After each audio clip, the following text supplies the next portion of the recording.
ಪ್ರಾರ್ಥನೆ ಮಾಡಿಕೊಳ್ಳೋಣ.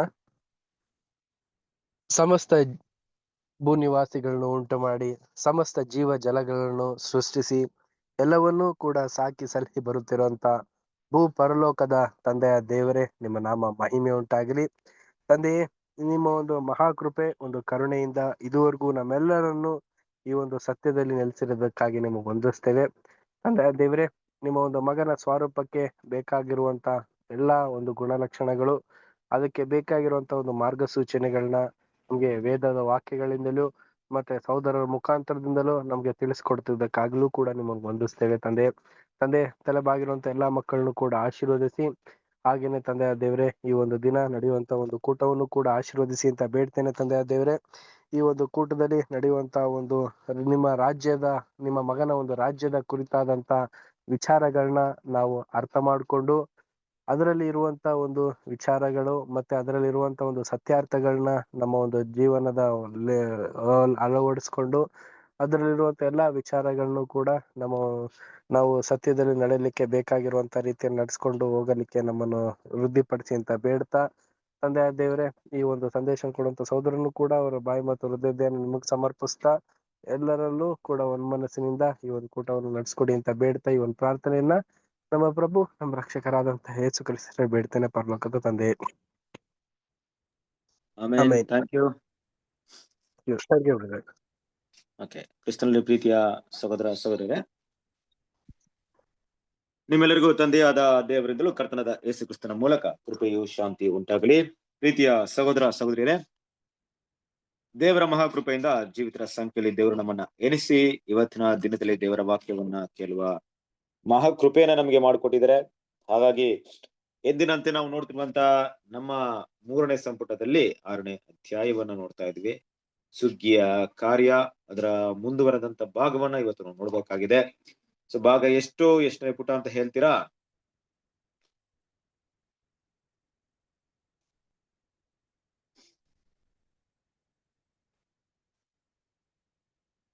ಎಷ್ಟನೇ ಭಾಗವನ್ನು ನೋಡ್ಬೇಕಾಗಿದೆ?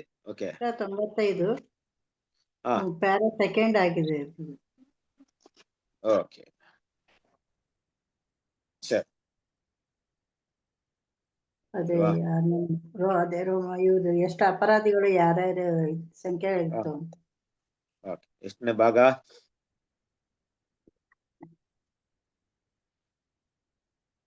ಇದು 55 ಇರ್ಬೇಕು.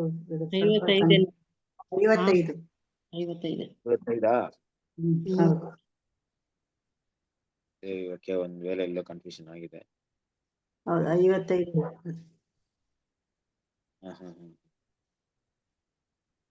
55 4 ನಿಮಿಷ ನೋಡ್ತೇನೆ.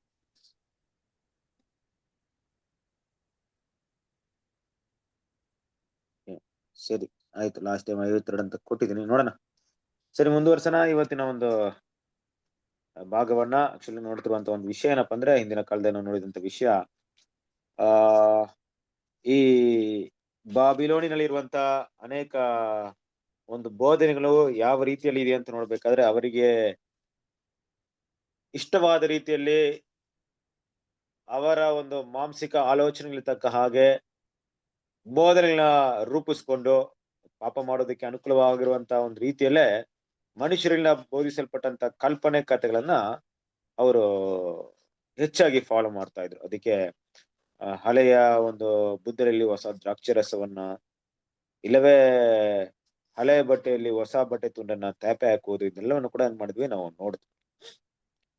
ಹಾಗಾಗಿ ಅದು ಎಷ್ಟರ ಮಟ್ಟಿಗೆ ಅಲ್ಲಿ ದೇವರ ಮಕ್ಕಳ ಒಂದು ವಿಷಯ ಸತ್ಯವನ್ನ ತಗೊಂಡಾಗ, ಆ ಸತ್ಯವನ್ನ ನೂತನದಾಗಿ ಕರ್ತನಾದ ಯೇಸು ಕ್ರಿಸ್ತನು ಹೊಸ ಒಡಂಬಡಿಕೆಯಲ್ಲಿ, ಅಂದ್ರೆ ನಮ್ಮ ಕರ್ತನಾದ ಯೇಸು ಕ್ರಿಸ್ತನ ಮೂಲಕ ಬಂದಿರುವಂತಹ ಸತ್ಯವನ್ನ ಎಷ್ಟು ಮಾತ್ರಕ್ಕೂ ಅವರು ಇಲ್ಲಿವರೆಗೆ ತಿಳ್ಕೊಂಡಿರುವಂತ ವಿಷಯಗಳಿಗೆ ಬೆರೆಸೋದಕ್ಕಾಗ್ಲಿ, ಇಲ್ಲವೇ ಅದಕ್ಕೆ ಅನ್ವಯ ಮಾಡೋದಕ್ಕಾಗ್ಲಿ, ಅದ್ರ ಜೊತೆಗೆ ಹೊಂದಾಣಿಕೆ ಮಾಡೋದಕ್ಕಾಗ್ಲಿ ಆಗಲ್ಲ.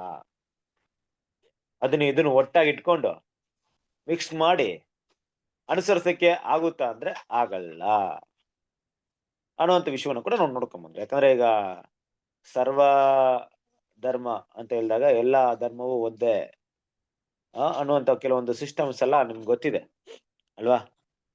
ಇದೆಲ್ಲ ಸುಳ್ಳು ಹೆಂಗ್ ಬೇಕಾದ್ರೂ ಒಂದಾಗ್ಬೋದು. ಆದ್ರೆ ಸತ್ಯ ಸುಳ್ಳು ಯಾವಾಗ್ಲೂ ಒಂದಾಗಲ್ಲ. ಹಲವಾರು ಬೇರೆ ಬೇರೆ ಸುಳ್ಳೆಲ್ಲ ಸೇರ್ಕೊಂಡು ಒಂದೇ ಒಂದು ಸುಳ್ಳಾಗ್ಬೋದು ಬೇಕಾದ್ರೆ. ಆದ್ರೆ ಸತ್ಯ ಮತ್ತೆ ಸುಳ್ಳನ್ನ ಮಿಕ್ಸ್ ಮಾಡಕ್ಕೆ ಸಾಧ್ಯತೆ ಇಲ್ಲ.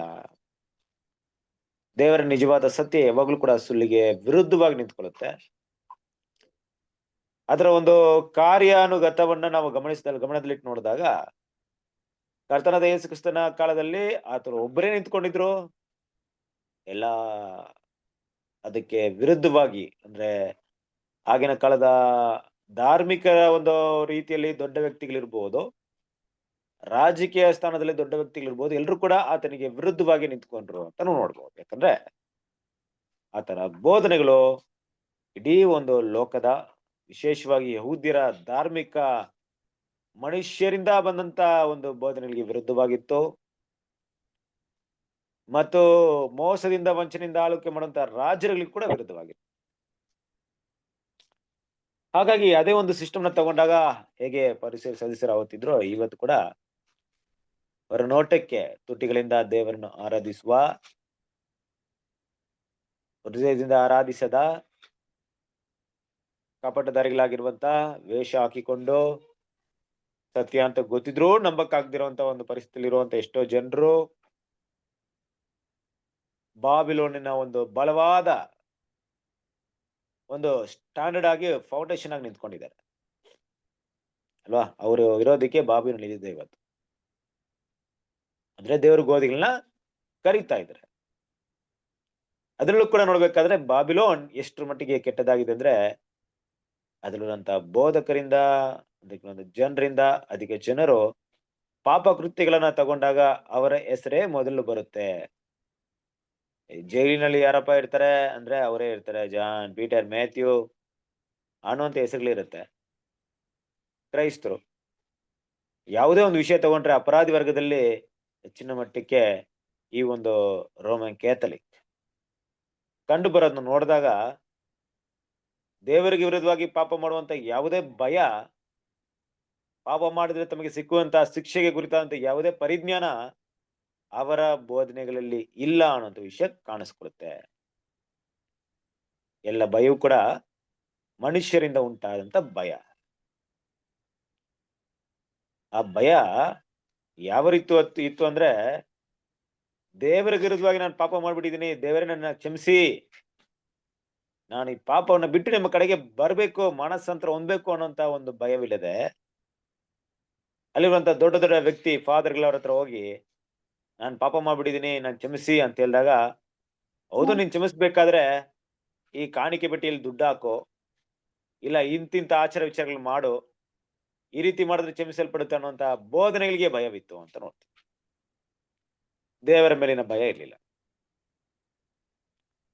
ಹಾಗಾಗಿ ಕ್ರಿಸ್ತಲ್ ಪ್ರೀತಿಯ ಸರಿದೆ, ಈ ಅಪರಾಧಿ ವರ್ಗದವರು ಅಂತ ಹೇಳಿದಾಗ, ಅವರು ಅಪರಾಧ ಮಾಡೋದಕ್ಕೆ ಕ್ರೈಸ್ತರ ಮಧ್ಯದಲ್ಲಿದ್ದಂತ ತಪ್ಪಾದ ಬೋಧನೆಗಳು ಕೂಡ ಮುಖ್ಯವಾದಂತ ಒಂದು ಭಾಗವನ್ನ, ಮುಖ್ಯವಾದಂತ ಒಂದು ಕೆಲಸವನ್ನ ಅಲ್ಲಿ ಮಾಡಿದೆ ಅಂತ ನೋಡ್ಬೋದು.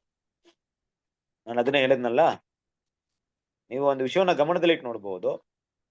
ಆ ವಿಷಯ ಏನಪ್ಪಾ ಅಂದ್ರೆ, ಇಡೀ ಲೋಕದಲ್ಲಿ ಉಂಟಾಗಿರುವಂತ ಧರ್ಮದ ಅವರದೇ ಆದಂತ ಆಚಾರ ವಿಚಾರಗಳು ತಗೊಂಡಾಗ, ಅದು ಅವರ ಸುಖಭೋಗ ಜೀವನಕ್ಕಾಗಲಿ, ಪಾಪದ ಜೀವನಕ್ಕಾಗಲಿ ಯಾವುದೇ ರೀತಿ ಅಡ್ಡಿ ಮಾಡಲ್ಲ. ಅಂತ ಒಂದು ಸಿದ್ಧಾಂತಗಳನ್ನೇ ಅವರೆಲ್ಲರೂ ಬಳಸ್ತಾ ಇರ್ತಾರೆ. ಅದು ಖಂಡಿತವಾಗಿ ಮನುಷ್ಯರಿಂದ ಬಂದಂತ ಬೋಧನೆ ಆಗಿರುತ್ತೆ ಅಲ್ವಾ. ಈಗ ನೋಡ್ರಿ, ಯಾರೊಬ್ರಿಗೆ ಒಂದು ಮದ್ವೆ ಆಗಲ್ಲ, 2-3 ಮದ್ವೆ ಬೇಕು ಅಂತಾರೋ, ಅವರು ಯಾವ ಧರ್ಮ ಅದನ್ನ ಒಪ್ಪಿಗೆ ಕೊಡುತ್ತೆ ಅದನ್ನ ತುಂಬಾ ಪ್ರೀತಿ ಮಾಡ್ತಾರೆ. ಯಾರು ಅನ್ಯಾಯ ಮಾಡಿ ಸುಲ್ಕೊಂಡು ಬೇರೆಯವ್ರನ್ನ ಹಣಗಳನ್ನ ಕಿತ್ಕೊಂಡ್ರು ಕೂಡ ತಪ್ಪಲ್ಲ ಅಂತ ಭಾವನೆಯಲ್ಲಿ ಇರ್ತಾರೋ, ಅದಕ್ಕೆ ಅಡ್ಡಿ ಮಾಡಿದ್ರು ಅಂತ ಧರ್ಮವನ್ನ ತುಂಬಾ ಇಷ್ಟಪಡ್ತಾರೆ. ಮನುಷ್ಯನು ಪಾಪ ಮಾಡೋದಕ್ಕೆ ಯಾರು ಒಪ್ಕೊಳ್ತಾರೆ ಅದೇ ಸರಿಯಾದ ಧರ್ಮ ಅವರ ಪ್ರಕಾರವಾಗಿ. ಯಾರು ಕೂಡ ದೇವರು ಹೇಳುವಂತ ಮಾತನ್ನ ಕೇಳಕ್ಕೆ ಸಿದ್ಧತೆ ಇಲ್ಲ. ಅದೇ ರೀತಿಯಾಗಿ ಬಾಬಿಲೋನ್ ಕೂಡ ಪಾಪ ಅಪರಾಧಗಳನ್ನ ಮಾಡುವಂತ ಒಂದು ವಿಷಯದಲ್ಲಿ ಯಾವುದೇ ಅಡ್ಡಿ ಇಲ್ಲದೆ ಇರೋದ್ರಿಂದ, ಅಲ್ಲಿರುವಂತ ಎಲ್ಲ ಒಂದು ಜನರು ಕರೆಕ್ಟ್ ಆಗಿ ಮನಸ್ಸಿನಲ್ಲಿ, ಭಾವನೆಯಲ್ಲಿ ತಪ್ಪು ಮಾಡಿದ್ರೆ ಶಿಕ್ಷೆ ಇದೆ, ಆ ಶಿಕ್ಷೆ ಒಂದ್ ವೇಳೆ ಫಾದರ್ ಮೂಲಕ ಬರ್ಬೋದು, ಇಲ್ಲ ಬೇರೆ ತರ ಬರ್ಬೋದು. ಆದ್ರೆ ಫಾದರ್ ನೆನೆಸಿದ್ರೆ ನಮ್ಮ ಪಾಪನ ಕ್ಷಮಿಸ್ಬೋದು. ಅಲ್ವಾ? ಒಂದ್ ವೇಳೆ ಅವ್ರು ಹೇಳುವಂತ ಮಾತಿನ ಪ್ರಕಾರ ನೀವ್ ಈ ರೀತಿ ಪಾಪ ಮಾಡಿದೀರಾ, ನರಕಕ್ಕೆ ಹೋಗ್ತೀರಾ, ಆದ್ರೆ ಏನ್ ಮಾಡಿ, ನೀವು ಅದನ್ನ ಸರಿ ಮಾಡ್ಕೊಳ್ಬೇಕಾದ್ರೆ ಇದನ್ನ ಮಾಡ್ಬೇಡ್ರಿ. ಅದಕ್ಕೆ ಒಂದು ಉದಾಹರಣೆ ಏನಪ್ಪಾ ಅಂದ್ರೆ, ಒಂದು ದಿನ ಒಬ್ಬ ಫಾದರ್ ಏನ್ ಮಾಡ್ತಾರೆ, ಒಬ್ಬರ ಮನೆಗೆ ಹೋಗಿರ್ತಾರೆ, ಶುಕ್ರವಾರ ಅವತ್ತು. ಅವರು ಶುಕ್ರವಾರ ಹೋಗಿದ್ದಾಗ ಅವರ ಮನೆಯಲ್ಲಿ ಮಾಂಸದ ವಾಸನೆ ಬರುತ್ತೆ. ಕೇಳಿಸ್ತಾ ಇದೆಯಾ? ಕೇಳಿಸ್ತಾ ಇದೆ ಬ್ರದರ್. ಓಕೆ. ಅವ್ರ ಮನೆಯಲ್ಲಿ ಮಾಂಸದ ವಾಸನೆ. ಓಕೆ ಓಕೆ, ಸರಿ. ಅವ್ರ ಮನೆಯಲ್ಲಿ ಮಾಂಸದ ವಾಸನೆ ಬರುತ್ತೆ ಆ ಫಾದರ್ಗೆ. ಇವಾಗ ಅವ್ರು ಏನಪ್ಪಾ, ಇವತ್ತು ಶುಕ್ರವಾರ ಅಲ್ವಾ, ಮಾಂಸ ಯಾಕೆ ಮಾಡಿದ್ಯಾ ಅಂತ ಕೇಳಿರ್ತಾರೆ. ಅಯ್ಯೋ ಗೊತ್ತಿಲ್ಲ ಆ ಫಾದರ್, ನನ್ಗೆ ಗೊತ್ತಿಲ್ಲದೆ ಮಾಡ್ಬಿಟ್ಟಿದೀನಿ. ನಿನ್ಗೆ ಗೊತ್ತಿಲ್ವಾ, ಶುಕ್ರವಾರ ಮಾಂಸ ತಿಂದ್ರೆ ನರಕಕ್ಕೆ ಹೋಗ್ತೀವಿ ನಾವು ಅಂತ ಅವ್ರು ಹೇಳ್ತಾರೆ. ಅಯ್ಯೋ ಕ್ಷಮಿಸ್ಬಿಡಿ, ನಂಗೆ ಗೊತ್ತಿಲ್ಲದೆ ಮಾಡ್ಬಿಟ್ಟಿದೀನಿ, ಏನ್ ಮಾಡೋದಂತ ನನ್ಗೆ ಗೊತ್ತಿಲ್ಲ, ಏನಾದ್ರೂ ನೀವೇ ನಂಗೆ ದಾರಿ ತೋರ್ಸ್ಬೇಕಂದಾಗ, ಅದೇನಿಲ್ಲ, ನೀನ್ ಒಂದ್ ಕೆಲ್ಸ ಮಾಡೋ, ಅದನ್ನೆಲ್ಲ ಒಂದು ಟಿಫಿನ್ ಬಾಕ್ಸ್ ಅಲ್ಲಿ ಹಾಕ್ಕೊಟ್ಬಿಡು, ನಾನು ಪ್ರಾರ್ಥನೆ ಮಾಡ್ತೀನಿ ನಿನ್ಗೋಸ್ಕರ ಅಂತಾರಂತೆ. ಅಂದ್ರೆ ಆ ರೀತಿ, ಯಾವ ರೀತಿ ಜನರ ಮೇಲೆ ಕೊಡಿರುವಂತಹ ಭಯ ಎಲ್ಲ ಯಾವ ರೀತಿ ಇರುತ್ತಂದ್ರೆ, ಈ ಮನುಷ್ಯರಿಂದ ಬಂದಂತ ಒಂದ್ ಭಯ. ಇದೇ ರೀತಿನೇ ಈ ಸಿದ್ಧಾಂತಗಳೆಲ್ಲ ಇರೋದು. ಅದಕ್ಕೆ ಲಾಸ್ಟ್ ಟೈಮ್ ಕೂಡ ನೋಡಿದ್ವಿ, ಎಷ್ಟು ಅಪರಾಧಿ ವರ್ಗದವರಲ್ಲಿ ಜನರ ಒಂದು ಅನುಪಾತವನ್ನ ಕೂಡ ನೋಡಿದ್ವಿ. ಹಾಗೆ ಇವತ್ತು ನಾವು ಅದರ ಮುಂದಿನ ಭಾಗವನ್ನ ಮುಂದುವರ್ಸನ. ಹೋದ್ರಿ ಓದ್ಲಾ ಬ್ರದರ್? ಓದಿ ಓದಿ. ಈ ಮಿಶ್ರಿತ ಪರಿಸ್ಥಿತಿಗೆ ಕಾರಣವನ್ನು ನೀಡಲಾಗಿದೆ. ಬಾಬೆಲ್ ಎಲ್ಲಾ ದೇಶದವರನ್ನು ಆಕೆಯ ಅತಿ ಜಾರತ್ವವೆಂಬ ದ್ರಾಕ್ಷಾರಸವನ್ನು, ಅಂದರೆ ಉತ್ಸಾಹ ಮತ್ತು ಪ್ರಭಾವ, ಕುಡಿಯುವಂತೆ ಮಾಡಿದೆ. ಲೌಕಿಕವಾಗಿ ಸೇರಿಕೊಳ್ಳುವಿಕೆ. ಪ್ರಕಟಣೆ 18:3. ಸಭೆಯ ಗುಣಲಕ್ಷಣಗಳು ಮತ್ತು ನಿಯೋಗದ ಬಗ್ಗೆ ತಪ್ಪಾದ ಬೋಧನೆಗಳು ಮತ್ತು ಉನ್ನತಿಯ ಮತ್ತು ಆಳುವ ಕಾಲದ ಕೇಳಿಕೆಯ ಸಮಯವು ಬಂದಿದೆ. ನಿರ್ದಿಷ್ಟವಾಗಿ ಕಾನ್ಸ್ಟಂಟೈನನ ಸಮಯದ ವಿಜಯದ ಮಹಾಸಪ್ಪಳದ ನಂತರ ಕಾನ್ಸ್ಟಂಟೈನನ ಸಮಯದಲ್ಲಿ ದೊರೆತ ಆಕೆಯ ಲೌಕಿಕ ಮಹತ್ವಾಕಾಂಕ್ಷೆಯು ಆಕೆಯು ದೇವರಿಂದ ಸಿದ್ಧಗೊಂಡ ರಾಜ್ಯದಲ್ಲಿ ಶಕ್ತಿ ಮತ್ತು ಮಹಾಮಹಿಮೆಯೊಡನೆ ರಾಜ್ಯಭಾರ ಮಾಡುವ ಹಕ್ಕೇಳಿಕೆ ಅನೇಕರನ್ನು ಬಾಬೇಲಿಗೆ ನಡೆಸಿತು. ಬಾಬೇಲ್ ಏನಾದರೂ ತ್ಯಾಗದ ಇಕ್ಕಟ್ಟಾದ ದಾರಿಯಲ್ಲಿ ಮುಂದುವರೆದಿದ್ದರೂ ಅವರುಗಳು ಎಂದೂ ಆಕೆಯೊಂದಿಗೆ ಕೂಡಿಕೊಳ್ಳುತ್ತಿರಲಿಲ್ಲ. ಹೆಮ್ಮೆ ಮತ್ತು ಆಕಾಂಕ್ಷೆ ಇವುಗಳು ಲೋಕದ ಸಭೆಯನ್ನು ಲೌಕಿಕ ಅಧಿಕಾರವನ್ನು ಗ್ರಹಿಸುವುದಕ್ಕೆ ನಡೆಸಿತು. ಅಧಿಕಾರದ ಶಕ್ತಿ ಪಡೆಯುವುದಕ್ಕೆ ಸಂಖ್ಯೆ ಮತ್ತು ಈ ಲೋಕದ ಪ್ರಭಾವಗಳ ಅಗತ್ಯ ಸಂಖ್ಯೆಯನ್ನು ಪಡೆದುಕೊಳ್ಳುವುದಕ್ಕೆ ಪ್ರಸ್ತುತ ಪರಿಸ್ಥಿತಿಯಲ್ಲಿ ಸತ್ಯವನ್ನು ಸೆಳೆಯಲ್ಪಡಲಾಗುತ್ತಿದ್ದಿಲ್ಲ.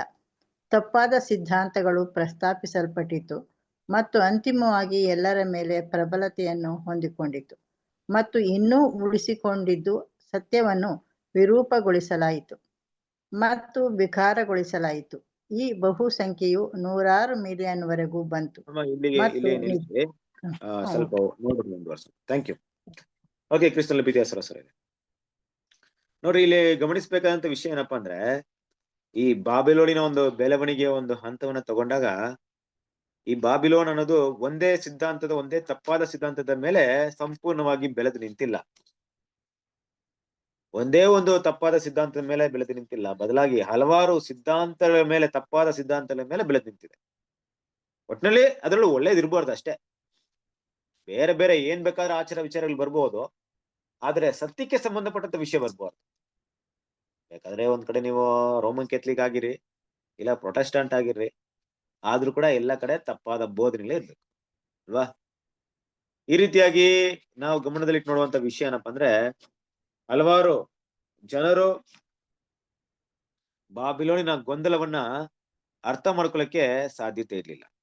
ಯಾಕಂದ್ರೆ ಬಾಬಿಲೋನಿನ ಒಂದು ವಿಷಯವನ್ನ ತಗೊಂಡಾಗ ದೇವರು ಅದನ್ನ ಜಾರತ್ವ ಅನ್ನುವಂತ ಒಂದು ವಿಷಯವನ್ನ ಯಾಕೆ ಕರೀತಾ ಇದಾರೆ ಅಂತ ಅನ್ಬೇಕಾದ್ರೆ, ಒಂದು ಧರ್ಮ ಮತ್ತೆ ರಾಜಕೀಯ ಎರಡು ಕೂಡ ವಿಭಿನ್ನವಾದದ್ದು. ದೇವರ ಒಂದು ಅನಾದಿ ಕಾಲದಿಂದ ಲೇವಿಯ ಕುಲದಲ್ಲಿ ಹುಟ್ಟಿದವರು ಯಾವಾಗಲೂ ಕೂಡ ಅವ್ರು ರಾಜರಾಗಲ್ಲ, ಯಹೂದ ಕುಲದಲ್ಲಿ ಹುಟ್ಟಿದವರು ಯಾವಾಗಲೂ ಕೂಡ ಯಾಜಕರು ಆಗಲ್ಲ. ಅಂದ್ರೆ ಲೇವಿಯರು ದೇವರ ಕೆಲಸನೇ ಮಾಡ್ಬೇಕು, ಯಾಜಕರು ರಾಜರ ಒಂದು ರಾಜ್ಯಾಧಿಕಾರ ಕೆಲಸನೇ, ಯಹೂದಿಯರು ಅಂದ್ರೆ ಯಹೂದ ಗೋತ್ರದಲ್ಲಿ ಬರುವಂತವರು ಒಂದು ಇಸ್ರೇಲ್ ಆಳ್ವಿಕೆ ಮಾಡುವಂತ ಕೆಲಸವನ್ನ ಮಾಡ್ಬೇಕು. ಇದು ದೇವ್ರು ಕೊಟ್ಟಿರುವಂತ ನಿಯಮ. ಹಾಗೆ ನಿಮ್ಗೆ ಗೊತ್ತು, ಒಬ್ಬ ಅರಸ ಕೂಡ ಏನ್ ಮಾಡ್ತಾರೆ, ಒಬ್ಬ ಅರಸ ಏನ್ ಮಾಡ್ತಾರೆ, ಬೇಕಂತ ಹೋಗ್ಬಿಟ್ಟು ದೇವರಿಗೆ ಧೂಪವನ್ನು ಹಾಕ್ಬೇಕಾದ್ರೆ ಆತನ ಹಣೆಯಲ್ಲಿ ಕುಷ್ಠರೋಗ ಬರೋದನ್ನ ನಾವು ನೋಡ್ಬೋದು ಅಲ್ವಾ. ಬಿಸಿಲು ಪಿತೆ ಸರಸರೇ, ಇದನ್ನೆಲ್ಲ ನಾವ್ ಏನಕ್ಕೆ ನೋಡ್ತಾ ಇದೀವಿ ಅಂದ್ರೆ, ಆದ್ರೆ ಬಾಬೇಲ್ ಎನ್ನುವಂತ ಈ ಒಂದು ಜಾರತ್ವ ಸ್ತ್ರೀಯು ಇದನ್ನ ಮಿತಿ ಮೀರಿ ದೇವರಿಗೆ ವಿರುದ್ಧವಾಗಿ ಈ ಕೆಲಸವನ್ನು ಮಾಡೋದ್ರಲ್ಲಿ ಕೈ ಹಾಕಿದಂತ ವಿಷಯವನ್ನ ನಾವಿಲ್ಲಿ ಗಮನಿಸಬಹುದು. ಯಾವ ರೀತಿ ಅಂದ್ರೆ, ರಾಜ್ಯ ಮತ್ತು ಧರ್ಮ ಎಲ್ಲವನ್ನು ಒಟ್ಟಿಗೆ ಸೇರಿಸುವಂತ ಒಂದು ಕೆಲಸ. ಅದಕ್ಕೆ ಇಲ್ಲಿ ಈ ಅತಿ ಜಾರತ್ವ ದ್ರಾಕ್ಷರಸ ಅಂತ ಏನ್ ಮಾಡಿದ್ದಾರೆ, ಕರೀತಾ ಇದ್ದಾರೆ. ಈ ದ್ರಾಕ್ಷರಸ ಏನಪ್ಪಾ ಅಂದ್ರೆ ಸುಳ್ಳಾದ ಬೋಧನೆಗಳು. ಈ ದ್ರಾಕ್ಷರಸದಿಂದ ಈಗ ಏನ್ ಮಾಡಿದಾರೆ ಅಂದ್ರೆ, ಅನೇಕ ರಾಜ್ಯಗಳನ್ನ ತಪ್ಪಾದ ತನ್ನ ಬಾಯಿ ಮಾತಿನಿಂದ, ತಪ್ಪಾದ ಬೋಧನೆಗಳಿಂದ ಅವರನ್ನ ಆಕರ್ಷಣೆ ಮಾಡಿದ್ದು ಕೂಡ ನಾವು ನೋಡ್ಬೋದು. ಅವ್ರನ್ನ ತನ್ನ ಕಡೆಗೆ ಸೆಳೆದದ್ದು ಕೂಡ ನೋಡ್ಬೋದು. ಈ ಒಂದು ಬಾಬಿಲೋನ್ನ ಒಂದು ಫೌಂಡೇಶನ್ ಏನಪ್ಪಾ ಅಂದ್ರೆ ತಪ್ಪಾದ ಒಂದು ಗುಣಲಕ್ಷಣ, ತಪ್ಪಾದ ಬೋಧನೆ.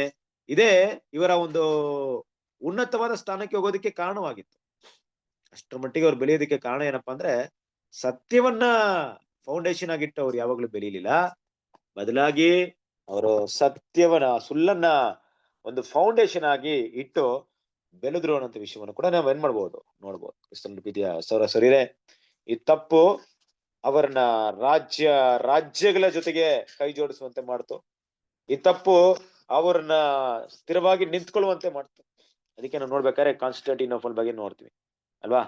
ಕಾನ್ಸ್ಟಂಟೈನ್ ಅನ್ನುವಂತ ಒಬ್ಬ ರೋಮಿನ ಚಕ್ರವರ್ತಿ, ಆತನು ಗೆದ್ದ ಮೇಲೆ ಗೆದ್ದಿದಂತ ವಿಷಯಕ್ಕೆ ಕಾರಣ ಯಾರು ಅಂತ ಹುಡುಕಿದಾಗ ಅದು ಕರ್ತನಾದ ಅಂದ್ರೆ ಕ್ರೈಸ್ತ ಧರ್ಮವೇ, ಕ್ರಿಸ್ತನೇ, ಯೇಸುವೆ ಅನ್ನುವಂತ ರೀತಿಯಲ್ಲಿ ಯಾವಾಗ ಆ ರೋಮ್ ರಾಜ್ಯ ಕ್ರೈಸ್ತ ಧರ್ಮವನ್ನು ಅಂಗೀಕಾರ ಮಾಡ್ತೋ, ಆಗ ಅದಕ್ಕೆ ಧರ್ಮ ಮಾತ್ರ ಅಲ್ಲ, ರಾಜಕೀಯದ ಶಕ್ತಿ ಕೂಡ ಬಂತು ಅನ್ನೋಂಥ ವಿಷಯವನ್ನ ನಾವು ನೋಡ್ತೀವಿ ಅಲ್ವಾ. ಸೊ ಈ ಒಂದು ರಾಜಕೀಯ ಪವರ್ ಬಂದ್ಮೇಲೆನೆ ತುಂಬಾ ಜನ ಏನ್ ಮಾಡ್ತಾರೆ, ಬರ್ತಾರೆ ಕ್ರಿಸ್ತನ ಪ್ರೀತಿಯ ಸಹೋದರರೇ. ಎಲ್ಲಿಗೆ ಬರ್ತಾರೆ? ಈ ರೋಮ್ಗೆ, ಅಂದ್ರೆ ಈ ಬಾಬಿಲೋನ್ಗೆ ಸೇರ್ಕೊಳ್ತಾರೆ. ಯಾಕೆ? ಜನರಿಗೆ ಕೂಡ ಅದೇ ಬೇಕು. ಎಲ್ಲಿ ಪವರ್ ಇರುತ್ತೋ ಅದರಿಂದ ಜನ ಇರ್ತಾರೆ. ಎಲ್ಲಿ ಅಧಿಕಾರ ವರ್ಗದವರು ಇರ್ತಾರೋ ಅವರಿಂದ ದೊಡ್ಡ ಸಮೂಹ ಇರುತ್ತೆ. ಎಲ್ಲಿವರೆಗೂ ಧರ್ಮ ಸಪರೇಟ್ ಆಗಿತ್ತೋ ಅಲ್ಲಿವರೆಗೆ ಈ ಬಾಬಿಲೋನಿಗೆ ಅನ್ನುವಂತ ಈ ತಪ್ಪಾದ ಬೋಧನೆ ಇರುವಂತ ಸಿಸ್ಟಮ್ಗೆ ಬಲ ಇರ್ಲಿಲ್ಲ.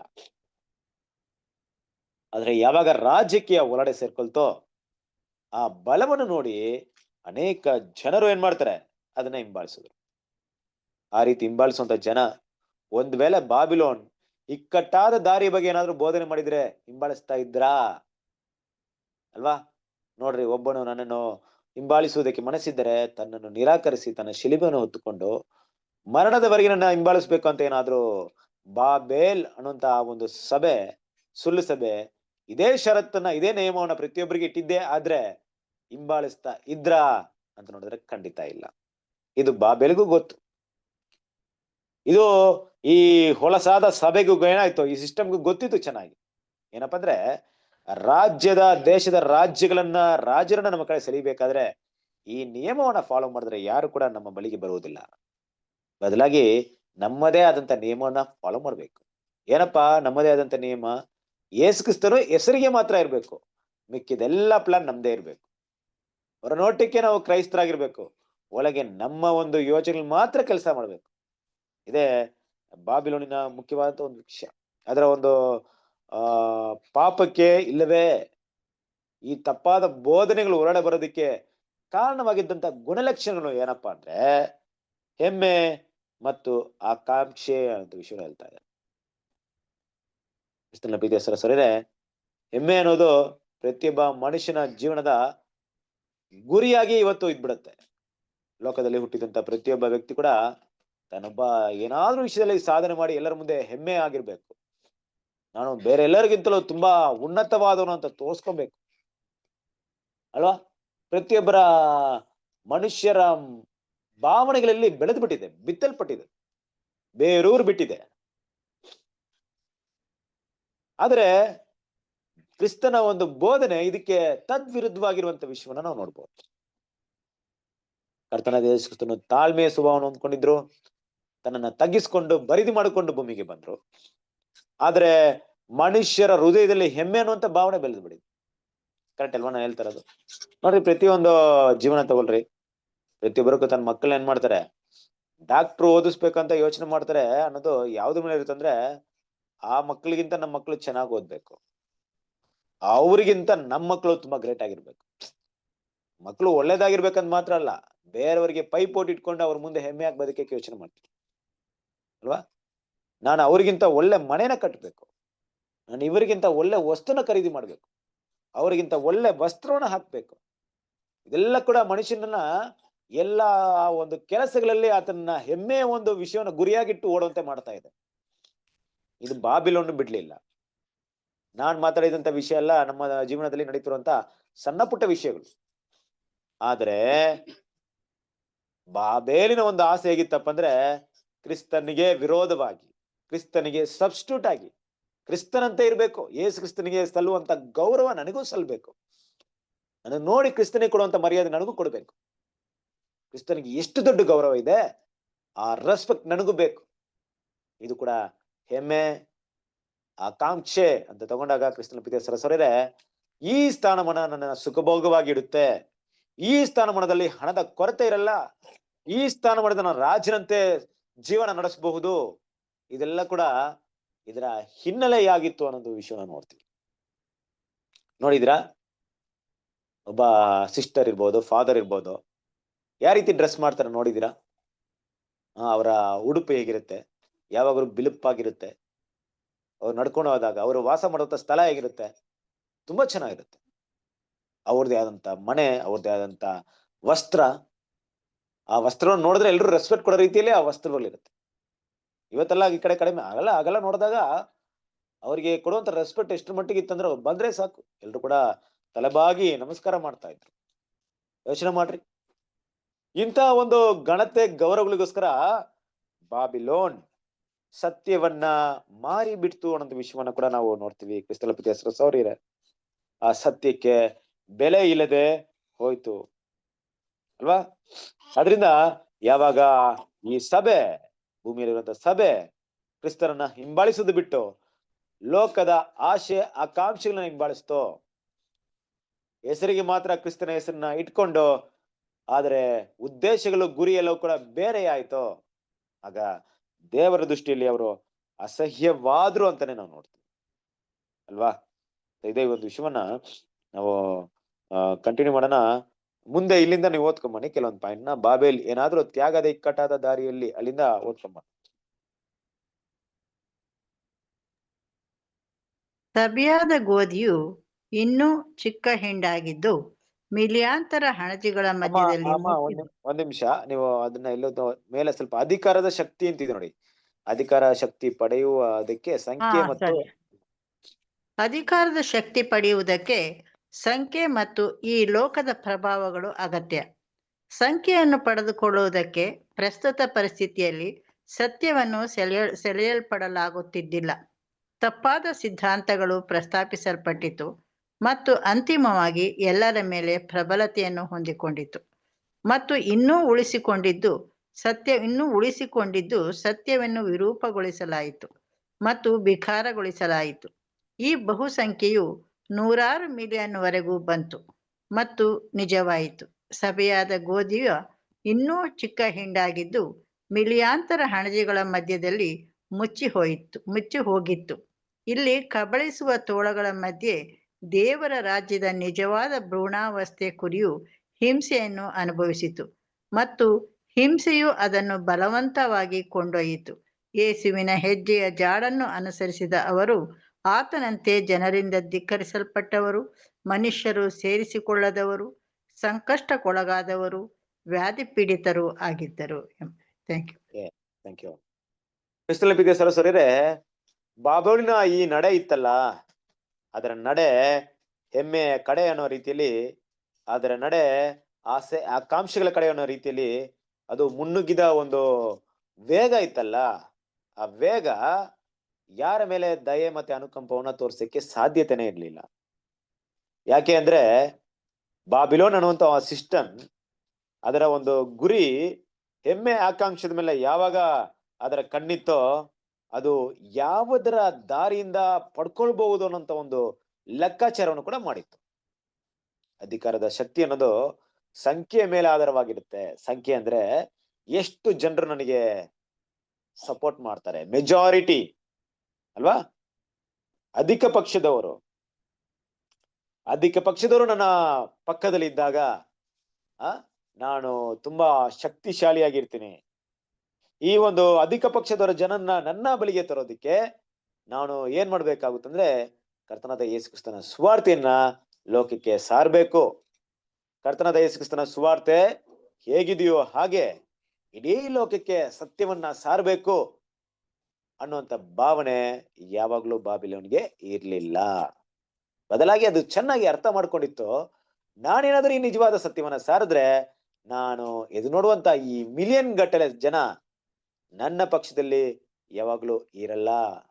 ಆದ್ರೆ ಅಧಿಕವಾದಂತ ಜನರ ಒಂದು ಮನಸ್ಸು ಯಾವ ಕಡೆ ಇದೆ ಅಂದ್ರೆ ಅವರಿಗೆ ಇಷ್ಟವಾದಂತ ಬೋಧನೆನ ನಾನು ಬೋಧಿಸೋದ್ ಮೂಲಕ, ಅವರಿಗೆ ಮೆಚ್ಚುಗೆ ಆದ ರೀತಿಯಲ್ಲೇ ನಾನು ನಡೆಯೋದ್ ಮೂಲಕ, ಈ ರೀತಿ ನಾನು ಮಾಡಿದ್ರೆ ಮಾತ್ರ ಅವರನ್ನ ನನ್ನ ಕಡೆಗೆ ಸೆಳೆಯಬಹುದು ಅನ್ನೋ ವಿಷಯವನ್ನ ಬಾಬಿಲೋನ್ ಅರ್ಥ ಮಾಡ್ಕೊಂಡಿತ್ತು, ನಿಖರವಾಗಿ ತಿಳ್ಕೊಂಡಿತ್ತು. ಅದಕ್ಕೆ ಅದರ ಜ್ಞಾನವನ್ನ ನೋಡ್ತೀವಿ. ಕಣ್ಣಿತ್ತಲ್ಲ, ಜ್ಞಾನ ಇತ್ತು. ಯಾವ ರೀತಿ ಮಾಡಿದ್ರೆ ಏನ್ ಮಾಡ್ಬೋದಂತ ತಿಳುವಳಿಕೆ ಇತ್ತು ತುಂಬಾ. ಅದನ್ನ ತುಂಬಾ ಸ್ಪಷ್ಟವಾಗಿ ಗ್ರಹಿಸ್ಕೊಳ್ತು ಕ್ರಿಸ್ತನ ಪಿದೇಶ್ವರ. ಈ ರೀತಿ ಅದು ಅರ್ಥ ಮಾಡ್ಕೊಂಡು ಇದರ ಕಡೆ ಮುನ್ನುಗ್ಬೇಕಾದ್ರೆ ಅಲ್ಲಿ ತುಳಿಯಲ್ಪಡುವಂತ ವರ್ಗದವರು ಯಾರಪ್ಪ ಅಂದ್ರೆ ಗೋಧಿ ವರ್ಗ. ನೋಡ್ರಿ, ಮೊದಲೇ ಕೂಡ ಗೋಧಿ ಒಂದು ಚಿಕ್ಕ ಹಿಂಡಾಗಿತ್ತು. ಆದ್ರೆ ಇವಾಗ ಏನಾಯ್ತು ಅಂದ್ರೆ ಚಿಕ್ಕ ಹಿಂಡು ಅಲ್ಲ, ರಾಶಿ ರಾಶಿ ಆಗಿರುವಂತ ಹಣಜಿಗಳ ಮಧ್ಯೆ ಎಲ್ಲೋ ಅಲ್ಲೋ ಇಲ್ಲ ಇರುವಂತ ಗೋಧಿ ರೀತಿಲಿ ಆಗ್ಬಿಡ್ತು ಗೋಧಿ. ನಿಜವಾದ ಮಕ್ಕಳು ಈ ಸಮಯದಲ್ಲಿ ತುಂಬಾ ಕಷ್ಟವನ್ನು ಅನುಭವಿಸಿದ್ರು. ಒಂದು ಸಮಯದವರೆಗೆ ಬಾಬೇಲ್ ಅನ್ನುವಂತ ಅಧಿಕಾರ ಇಲ್ಲದೆ ಇದ್ದಾಗ ಅನೇಕ ಗೋಧಿಗಳು ಕಾಣಿಸ್ಕೊಂಡ್ರು. ಯಾವಾಗ ಬಾಬೇಲ್ಗೆ ಅಧಿಕಾರ ಬಂತೋ, ಅಧಿಕಾರದಿಂದ ಮೆರೀತೋ, ಆಗ ಈ ಗೋಧಿ ಅನಿಸ್ಕೊಳ್ಳೋದ್ರಲ್ಲಿ ಅನೇಕ ಜನರು ಹಣಜಿಗಳಾಗ್ಬಿಟ್ರು. ಯಾಕಂದ್ರೆ ಅಧಿಕಾರ ಅವ್ರ ಹತ್ರ ಇದೆ, ಪವರ್ ಅವ್ರ ಹತ್ರ ಇದೆ, ಅವರೇ ದೇವರು, ಅವರೇ ಸತ್ಯ, ಅವರಿಂದನೇ ದೇವರ ವಾಕ್ಯ ಬರ್ತಾ ಇದೆ. ಹಾಗಿದ್ರೆ ಎಲ್ಲಿ ಅಧಿಕಾರ, ಎಲ್ಲಿ ಸತ್ಯ ಇದೆಯೋ ಅಲ್ಲಿ ನಾವು ಕಿವಿಗೊಡ್ತೀವಿ ಅನ್ನೋ ರೀತಿಯಲ್ಲಿ ಅವ್ರು ನಿಜವಾದ ಸತ್ಯವನ್ನ ಗ್ರಹಿಸ್ಕೊಳ್ಳಿಲ್ಲ. ಬದಲಾಗಿ ಅಲ್ಲಿಂದ ಬರ್ತಾ ಇರೋದೇ ಸತ್ಯ ಅನ್ನೋದ್ ರೀತಿಯಲ್ಲಿ ತುಂಬಾ ಜನರು ಸತ್ಯವನ್ನ, ದೇವರನ್ನ ಬಿಡಕ್ಕೆ ಯಾವಾಗ್ಲೂ ಸಿದ್ಧವಾಗಿದ್ರು ಕ್ರಿಸ್ತನ ಪಿತೇಶ್ವರ. ಆದ್ರೆ ಈ ಸಮಯವನ್ನ ಸ್ವಲ್ಪ ಅರ್ಥ ಮಾಡ್ಕೊಳ್ಳಿ. ನಿಜವಾದ ಗೋಧಿ ವರ್ಗದವರಾಗಿರೋದಕ್ಕೆ ಆಗ ಎಷ್ಟು ಕಷ್ಟ ಇತ್ತು ಅಂತ ಅರ್ಥ ಮಾಡ್ಕೊಳ್ಳಿ. ಆ ಸನ್ನಿವೇಶಗಳಲ್ಲಿ ದೇವರ ಮಕ್ಕಳು ಗೋಧಿಯಾಗಿ ಉಳಿಬೇಕಂದ್ರೆ ಎಷ್ಟೆಲ್ಲ ಕಷ್ಟ ಅನುಭವಿಸ್ಬೇಕಾಯ್ತು. ಸುಮ್ನೆ ಅಲ್ಲ ಕ್ರಿಸ್ತನ ಪಿತೇಶ್ವರ. ನೋಡ್ರಿ, ನಮ್ಮ ಕಾಲದಲ್ಲಿ ಇವತ್ತೇನಾದ್ರು ಕ್ರೈಸ್ತರಿಗೆ ಒಂದು ಬಲವಾದ ಒಂದು ರೂಲ್ಸ್ ಅಂಡ್ ರೆಗ್ಯುಲೇಷನ್ ಬಂದ್ಬಿಟ್ರೆ ಏನ್ ಮಾಡ್ತೀವಿ ಅಲ್ವಾ? ಯಾರು ಕೂಡ ಕ್ರೈಸ್ತರು ನೀವು ಬೈಬಲ್ನ ಓದ್ಬಾರ್ದು, ಸಭೆಯಾಗಿ ಕೂಡ್ಬಾರ್ದು ಅಂತ ಒಂದೇ ಒಂದು ಆರ್ಡರ್ ಬಂದ್ರೆ ಏನ್ ಮಾಡ್ತೀವಿ? ರೈಟ್, ಟೆಕ್ನಾಲಜಿ ಮುಂದುವರೆದಿಂದ ಝೂಮ್ ಮೀಟಿಂಗ್ ಇದೆ ಅಂತ ಇಟ್ಕೊಳ್ಳಿ. ಬಟ್ ಮುಂದೆ ಈ ಟೆಕ್ನಾಲಜಿಯಲ್ಲೂ ಕೂಡ ನಮ್ಮನ್ನ ಕಂಡುಹಿಡಿತಾರೆ ಅಲ್ವಾ? ಈ ಟೆಕ್ನಾಲಜಿ ಕೂಡ ಏನ್ ಮಾಡ್ತಾರೆ? ಟ್ರ್ಯಾಕ್ ಮಾಡ್ತಾರೆ ನಮ್ಮನ್ನ, ಯಾರು ಏನ್ ಮಾಡ್ತಾ ಇದೆ ಅಂತ ಕಂಡುಹಿಡಿದು ಬಿಡ್ತಾರೆ.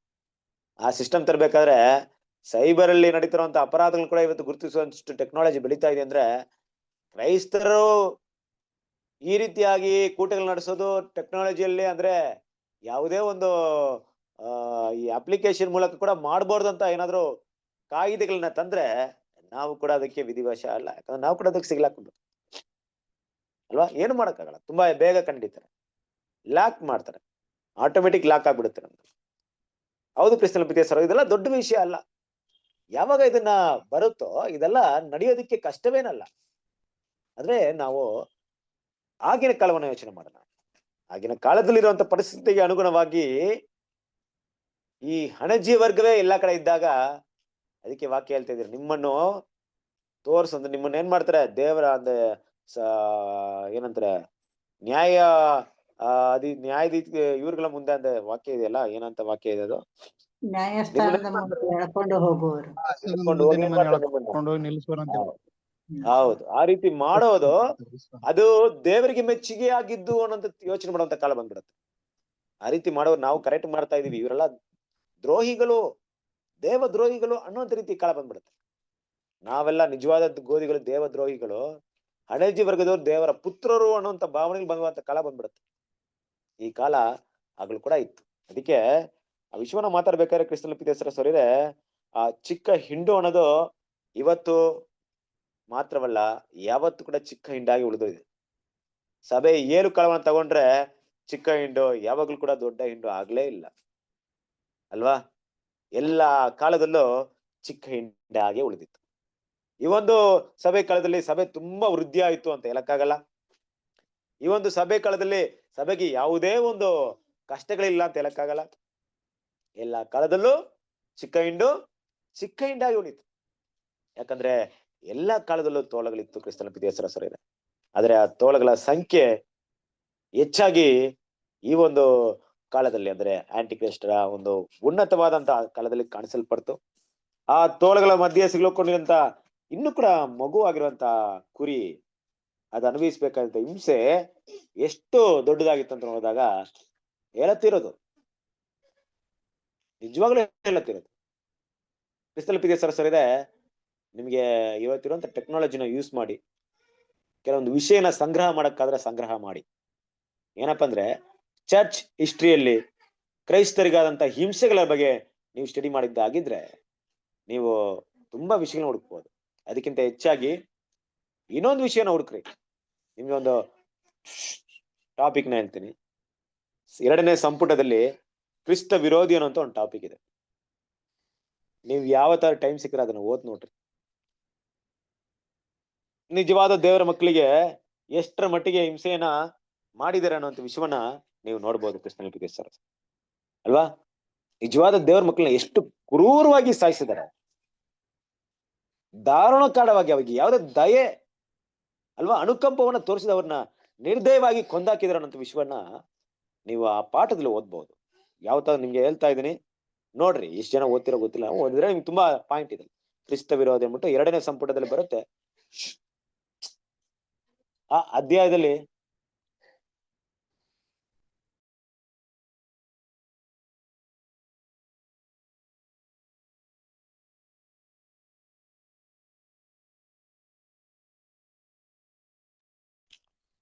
ಕ್ಷಮಿಸಿ, ಕ್ರಿಸ್ತನ ಪಿತೇಸರ ಸರಿದೆ.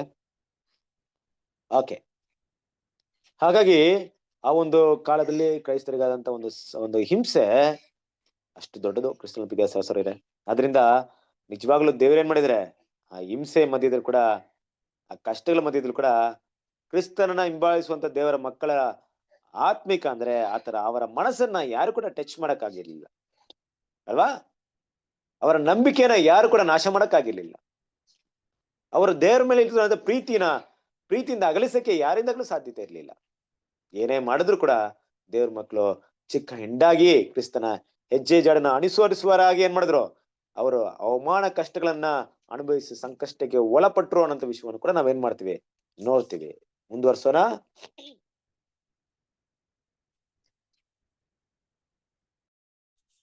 ಓದ್ಲಾ ಬ್ರದರ್? ಓದಿ.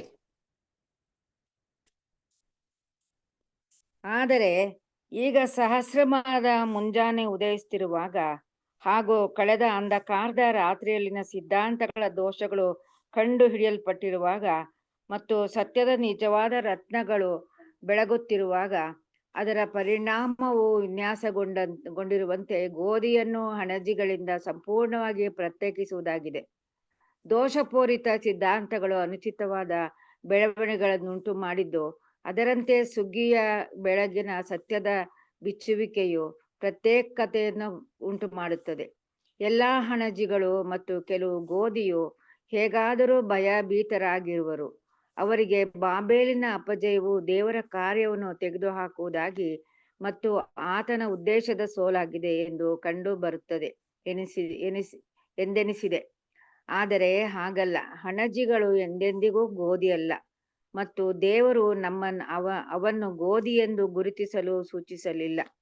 ಆತನು ಸುಗ್ಗಿಯವರೆಗೆ ಅವು ಸಹ ಒಟ್ಟಾಗಿ ಬೆಳೆಯಲಿ ಎಂದು ಕೇವಲ ಅನುಮತಿಸಿದ್ದಾನೆ. ಬಾಬೇಲಿನ ಅಶುದ್ಧ ಪಕ್ಷಿಗಳ ಪಂಜರದಿಂದ ಹೊರಬರುವಂತೆ ದೇವಜನರನ್ನು ಕರೆಯಲಾಗಿದೆ. ಅವರುಗಳು ಬಿಡುಗಡೆಯನ್ನು ಅನುಭವಿಸಲಿ ಮತ್ತು ಸುಗ್ಗಿಯ ಬೆಳಕನ್ನು ಮತ್ತು ಕಾರ್ಯವನ್ನು ಹಂಚಿಕೊಳ್ಳಲಿ ಮತ್ತು ತಮ್ಮನ್ನು ಆಕೆಯ ಬಾಬೇಲಿನ ದೋಷಪೂರಿತವಾದ ಸಿದ್ಧಾಂತಗಳೊಡನೆ ಅಭ್ಯಾಸಗಳೊಡನೆ ಸಾಮರಸ್ಯವಿಲ್ಲದವರಾಗಿ ರುಜುವಾತುಪಡಿಸಲಿ ಮತ್ತು ಈ ರೀತಿಯಲ್ಲಿ ಅವುಗಳ ಬಹುಮಾನಗಳಿಂದ ಮತ್ತು ಆಕೆಯಲ್ಲಿ ಉಳಿದಿರುವ ಎಲ್ಲಾ ಪಿಡುಗುಗಳು ತಮ್ಮ ಮೇಲೆ ಬರುವುದರಿಂದ ತಪ್ಪಿಸಿಕೊಳ್ಳಲಿ ಎಂದು ಕರೆಯಲಾಯಿತು. Thank you brother. ಓಕೆ, ಕೃಷ್ಣನ ಸರಸರಿರೆ, ವಿಶೇಷವಾಗಿ ಈ ಒಂದು ದಿನಗಳಲ್ಲಿ ದೇವರ ಮಕ್ಕಳು ನಾವು ಎಷ್ಟು ಭಾಗ್ಯವಂತರು ಅಂತ ತಗೊಂಡ್ರೆ, ನಮ್ಮ ಕಾಲ ನಾವು ಹುಟ್ಟಿದ್ದು ಅದೇನಂತ ಹೇಳ್ಬೋದಂತ ಗೊತ್ತಿಲ್ಲ ಅಲ್ವಾ. ನಾವ್ಯಾರು ಏನೋ ಈ ಲೋಕದ ಜನರು ಧರ್ಮದ ಒಂದು ತಪ್ಪಾದ ಅನೇಕ ಧಾರ್ಮಿಕ ಸಿದ್ಧಾಂತಗಳ ಪ್ರಕಾರ ಹೇಳ್ಬೇಕಾದ್ರೆ ನಾವು ಹೋದ್ ಜನ್ಮದಲ್ಲಿ ಏನಾಗಿದ್ವಿ, ಈ ಜನ್ಮದಲ್ಲಿ ಏನೋ ಹುಟ್ಟು ಬಂದಿದ್ವಿ, ಮುಂದಿನ ಜನ್ಮ ಏನಾಗ್ತಿವಿ ಅನ್ನುವಂತ ಭಾವನೆಗಳಿದೆಯಲ್ಲ, ಆ ರೀತಿ ಎಲ್ಲ ನಮ್ಮ ಕತೆ. ನೋಡ್ರಿ, ದೇವ್ರ ಕೃಪೆ, ಮನುಷ್ಯರಾಗಿ ನಾವು ಹುಟ್ಟಿದ್ದೀವಿ. ಆದ್ರೆ ನಮ್ಮ ಹಿಂದೆ ಗತಿಸಿ ಹೋದಂತ ಕಾಲಗಳನ್ನ ಸ್ವಲ್ಪ ನಾವು ಅದರ ಬಗ್ಗೆ ನಾವು ಅಧ್ಯಯನ ಮಾಡಿ ನೋಡಿದಾಗ ನಾವು ತುಂಬಾ ಕೃಪೆಯ ಕಾಲದಲ್ಲಿದ್ದೀವಿ. ಯಾಕಂದ್ರೆ ಈ ಸಹಸ್ರಮಾನದ ಉದಯದ ಮುಂಜಾನೆ ಕಾಲದಲ್ಲಿ ನಾವಿದ್ದೀವಿ. ಆ ಕಾಲ ಏನ್ ಮಾಡ್ತಿದೆ ಅಂದ್ರೆ ಅದು ಸುಗ್ಗಿಯ ಕಾಲವಾಗ್ಬಿಟ್ಟಿದೆ ಅನ್ನೋದು ತುಂಬಾ ಮುಖ್ಯವಾದಂತ ವಿಷಯ ಅಲ್ವಾ. ಆ ಸುಗ್ಗಿಯ ಕಾಲ ಯಾವ ರೀತಿ ಇದೆ ಅಂದ್ರೆ, ಈಗ ದೇವರು ಇಲ್ಲಿವರೆಗೂ ಬೆಳೆದಿರುವಂತ ಒಂದು ಗೋಧಿಯನ್ನ, ನಿಜವಾದ ದೇವರ ರತ್ನಗಳನ್ನ ಮಾಡ್ತಿದ್ದಾರೆ, ಅದನ್ನ ಸಪ್ರೇಟ್ ಮಾಡುವಂತ ಒಂದು ಕಾಲಕ್ಕೆ ನಾವೆಲ್ಲರೂ ಕೂಡ ಬಂದಿದ್ದೀವಿ. ಅದರಿಂದ ನೋಡ್ರಿ ಕ್ರಿಸ್ತನ ಸರಸರ ಎಷ್ಟು ಡಿಫ್ರೆಂಟ್ ಇದೆ. ನಾವು ಇವತ್ತು ನೋಡಿ ಸತ್ಯವನ್ನ ನಾವು ಎಷ್ಟು ಫ್ರೀಯಾಗಿ ಮಾತಾಡ್ತಾ ಇದ್ವಿ. ಇಂದಿನ ಕಾಲದಲ್ಲಿ ಈ ರೀತಿ ಇತ್ತಾ ಅಂತ ನೋಡಿದ್ರೆ ಖಂಡಿತ ಇರ್ಲಿಲ್ಲ. ಮೇ ಬಿ ಟೆಕ್ನಾಲಜಿ ಇರ್ಬೋದು, ಏನ್ ಬೇಕಾದ್ರೂ ಇರ್ಬೋದು, ಆದ್ರೆ ದೇವರ ಆ ಪ್ರಕಾಶಮಾನತೆಯ ಬೆಳಕಿನಿಂದನೇ ಇದೆಲ್ಲ ನಡೀತಾ ಇರೋದು ಅಲ್ವಾ. ನಮ್ಗೆ ಸಿಕ್ಕಿರುವಂತ ಈ ಕೃಪೆ ಸತ್ಯ ಎಷ್ಟು ಮಹಾ ಉನ್ನತವಾದದ್ದು. ಇಂದಿನ ಕಾಲದಲ್ಲಿ ಸತ್ಯ ವೇದವನ್ನೇ ಓದಕ್ಕೆ ಕಷ್ಟವಾಗ್ತಿರುವಾಗ, ಇವತ್ತು ನಾವು ಸತ್ಯ ವೇದದಲ್ಲಿರುವಂತ ನಿಜವಾದ ಗೂಢಾರ್ಥಗಳನ್ನ ತಿಳ್ಕೊಂಡು, ಪ್ರವಾದಗಳ ರಹಸ್ಯಗಳನ್ನ ತಿಳ್ಕೊಂಡು, ದೇವರ ಯೋಜನೆಗಳ ಒಂದು ನಿಜವಾದ ಒಂದು ಅದ್ಭುತ ಕಾರ್ಯಗಳನ್ನ ನೋಡುವಂತ ಒಂದು ಕಣ್ಣನ್ನ ಮನೆಯಿಂದ ತರೋಣ. ದೇವ್ರು ಏನ್ ಮಾಡಿದ್ರು ನಮ್ಗೆ ಇವತ್ತು ಕೊಟ್ಟಿದ್ದಾರೆ ಅಲ್ವಾ. ಅದರಿಂದ ಖಂಡಿತವಾಗ್ಲೂ ದೇವರಿಗೆ ನಾವು ಕೃತಜ್ಞತೆ ಸಲ್ಲಿಸುವರಾಗಿರ್ಬೇಕು. ನಮ್ಮ ಜೀವನದಲ್ಲಿ ನಾವು ಈ ಕಾಲದಲ್ಲಿ ಹುಟ್ಟಿದ್ದಕ್ಕೆ ಮಾತ್ರವಲ್ಲ, ಈ ಕಾಲದಲ್ಲಿ ಹುಟ್ಟಿ ಸತ್ಯಕ್ಕೆ ಬಂದಿರೋದಕ್ಕೋಸ್ಕರ ದೇವರಿಗೆ ಕೃತಜ್ಞತೆ ಸಲ್ಲಿಸ್ಬೇಕು. ಎಷ್ಟೋ ಜನರು ಈ ಲೋಕದ ಒಂದು ಆಶೀರ್ವಾದವನ್ನ ಇವತ್ತು ಅನುಭವಿಸ್ತಾ ಇದ್ರು, ಆದ್ರೆ ಅವರಿಗೆ ಸತ್ಯ ಅನ್ನೋಂಥ ವಿಷಯ ಗೊತ್ತಿಲ್ಲ ಅಲ್ವಾ. ನೋಡ್ರಿ, ಇಂದಿನ ಕಾಲವನ್ನ ತಗೊಳ್ರಿ, ಜಸ್ಟ್ ಒಂದು 100 ವರ್ಷ ಇಲ್ಲ ಇಂದ್ರೆ ಒಂದು 200 ವರ್ಷ ಹೋದ್ರೆ ನಾವ್ ಏನಾಗಿರ್ತೀವಿ ಗೊತ್ತಾ? ಏನೇನ್ ಇರಲ್ಲ ಅಂತ ಸ್ವಲ್ಪ ಯೋಚನೆ ಮಾಡ್ರಿ.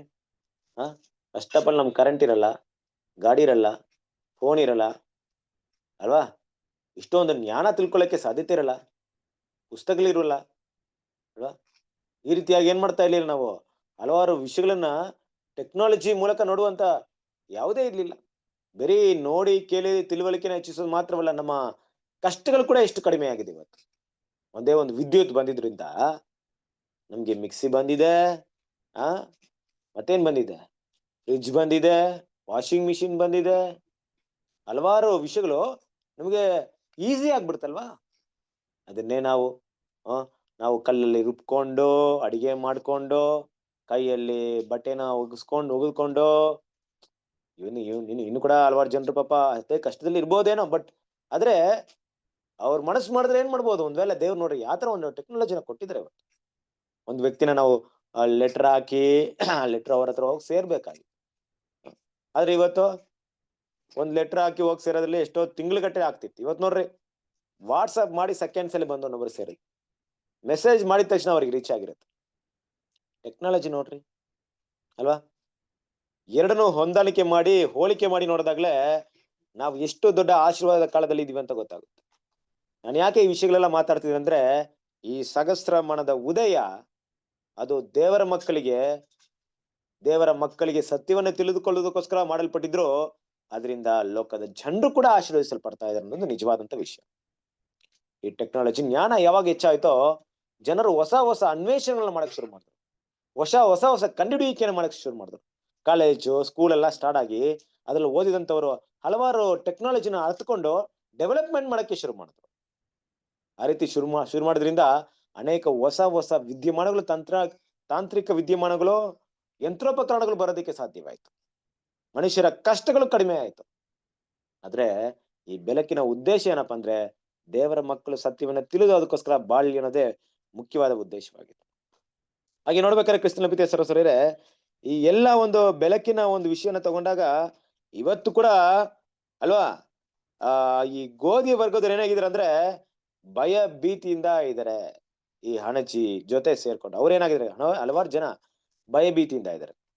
ಹಾಗಿರ್ಬೇಕಾದ್ರೆ ನಮ್ಗೆ ಏನ್ ಅನ್ಸುತ್ತಂದ್ರೆ ದೇವ್ರು ಬಾಬೇಲ್ ಇವತ್ತು ತುಂಬಾ ಉನ್ನತವಾದ ಸ್ಥಾನಕ್ಕೆ ಇನ್ನೂ ಕೂಡ ಮೇಲೆ ಹೋಗ್ಬಿಡ್ತು, ಇನ್ನೂ ಕೂಡ ಟಾಪ್ ಅಲ್ಲಿ ಬಂದ್ಬಿಡ್ತು ಬಾಬಿಲೋನ್.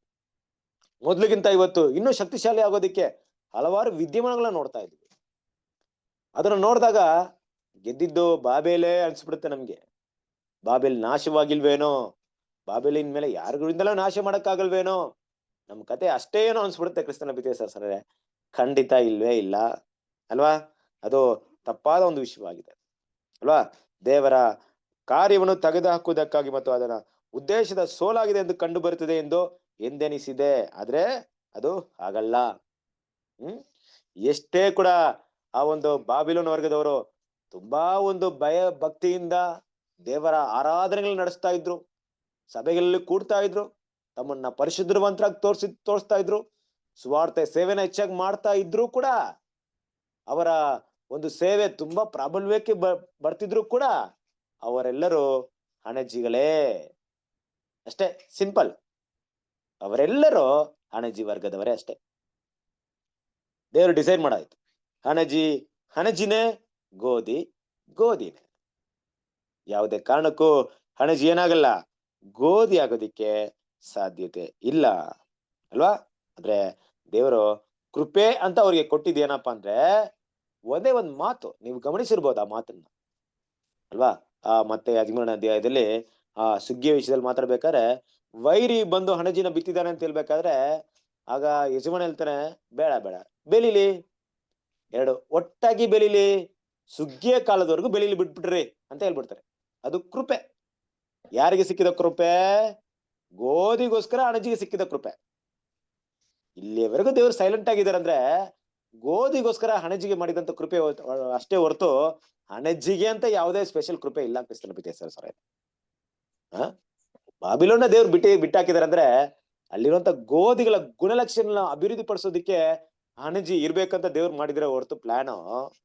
ಹಾಗಂತ ಹಣಜಿಗೇನೋ ಸ್ಪೆಷಲ್ ಕೃಪೆ ತೋರಿಸಿದಾರೆ ಅಂದ್ಬಿಟ್ಟು ಯಾವಾಗ್ಲೂ ಇಲ್ಲ. ಅದರಿಂದ ಆ ಸಮಯ ಏನಾಯ್ತು, ಈಗ ಮುಕ್ತಾಯಕ್ಕೆ ಬಂತು. ಈಗ ಶುದ್ಧ ಅಶುದ್ಧ, ಗೋಧಿ ಹಣಜಿ, ಶುದ್ಧವಾದ ಪಕ್ಷಿ ಅಶುದ್ಧವಾದ ಪಕ್ಷಿ ಎಲ್ಲವನ್ನ ಏನ್ ಮಾಡ್ಬೇಕು, ಸಪ್ರೇಟ್ ಮಾಡುವಂತ ಒಂದು ಸಮಯ ಬಂತು.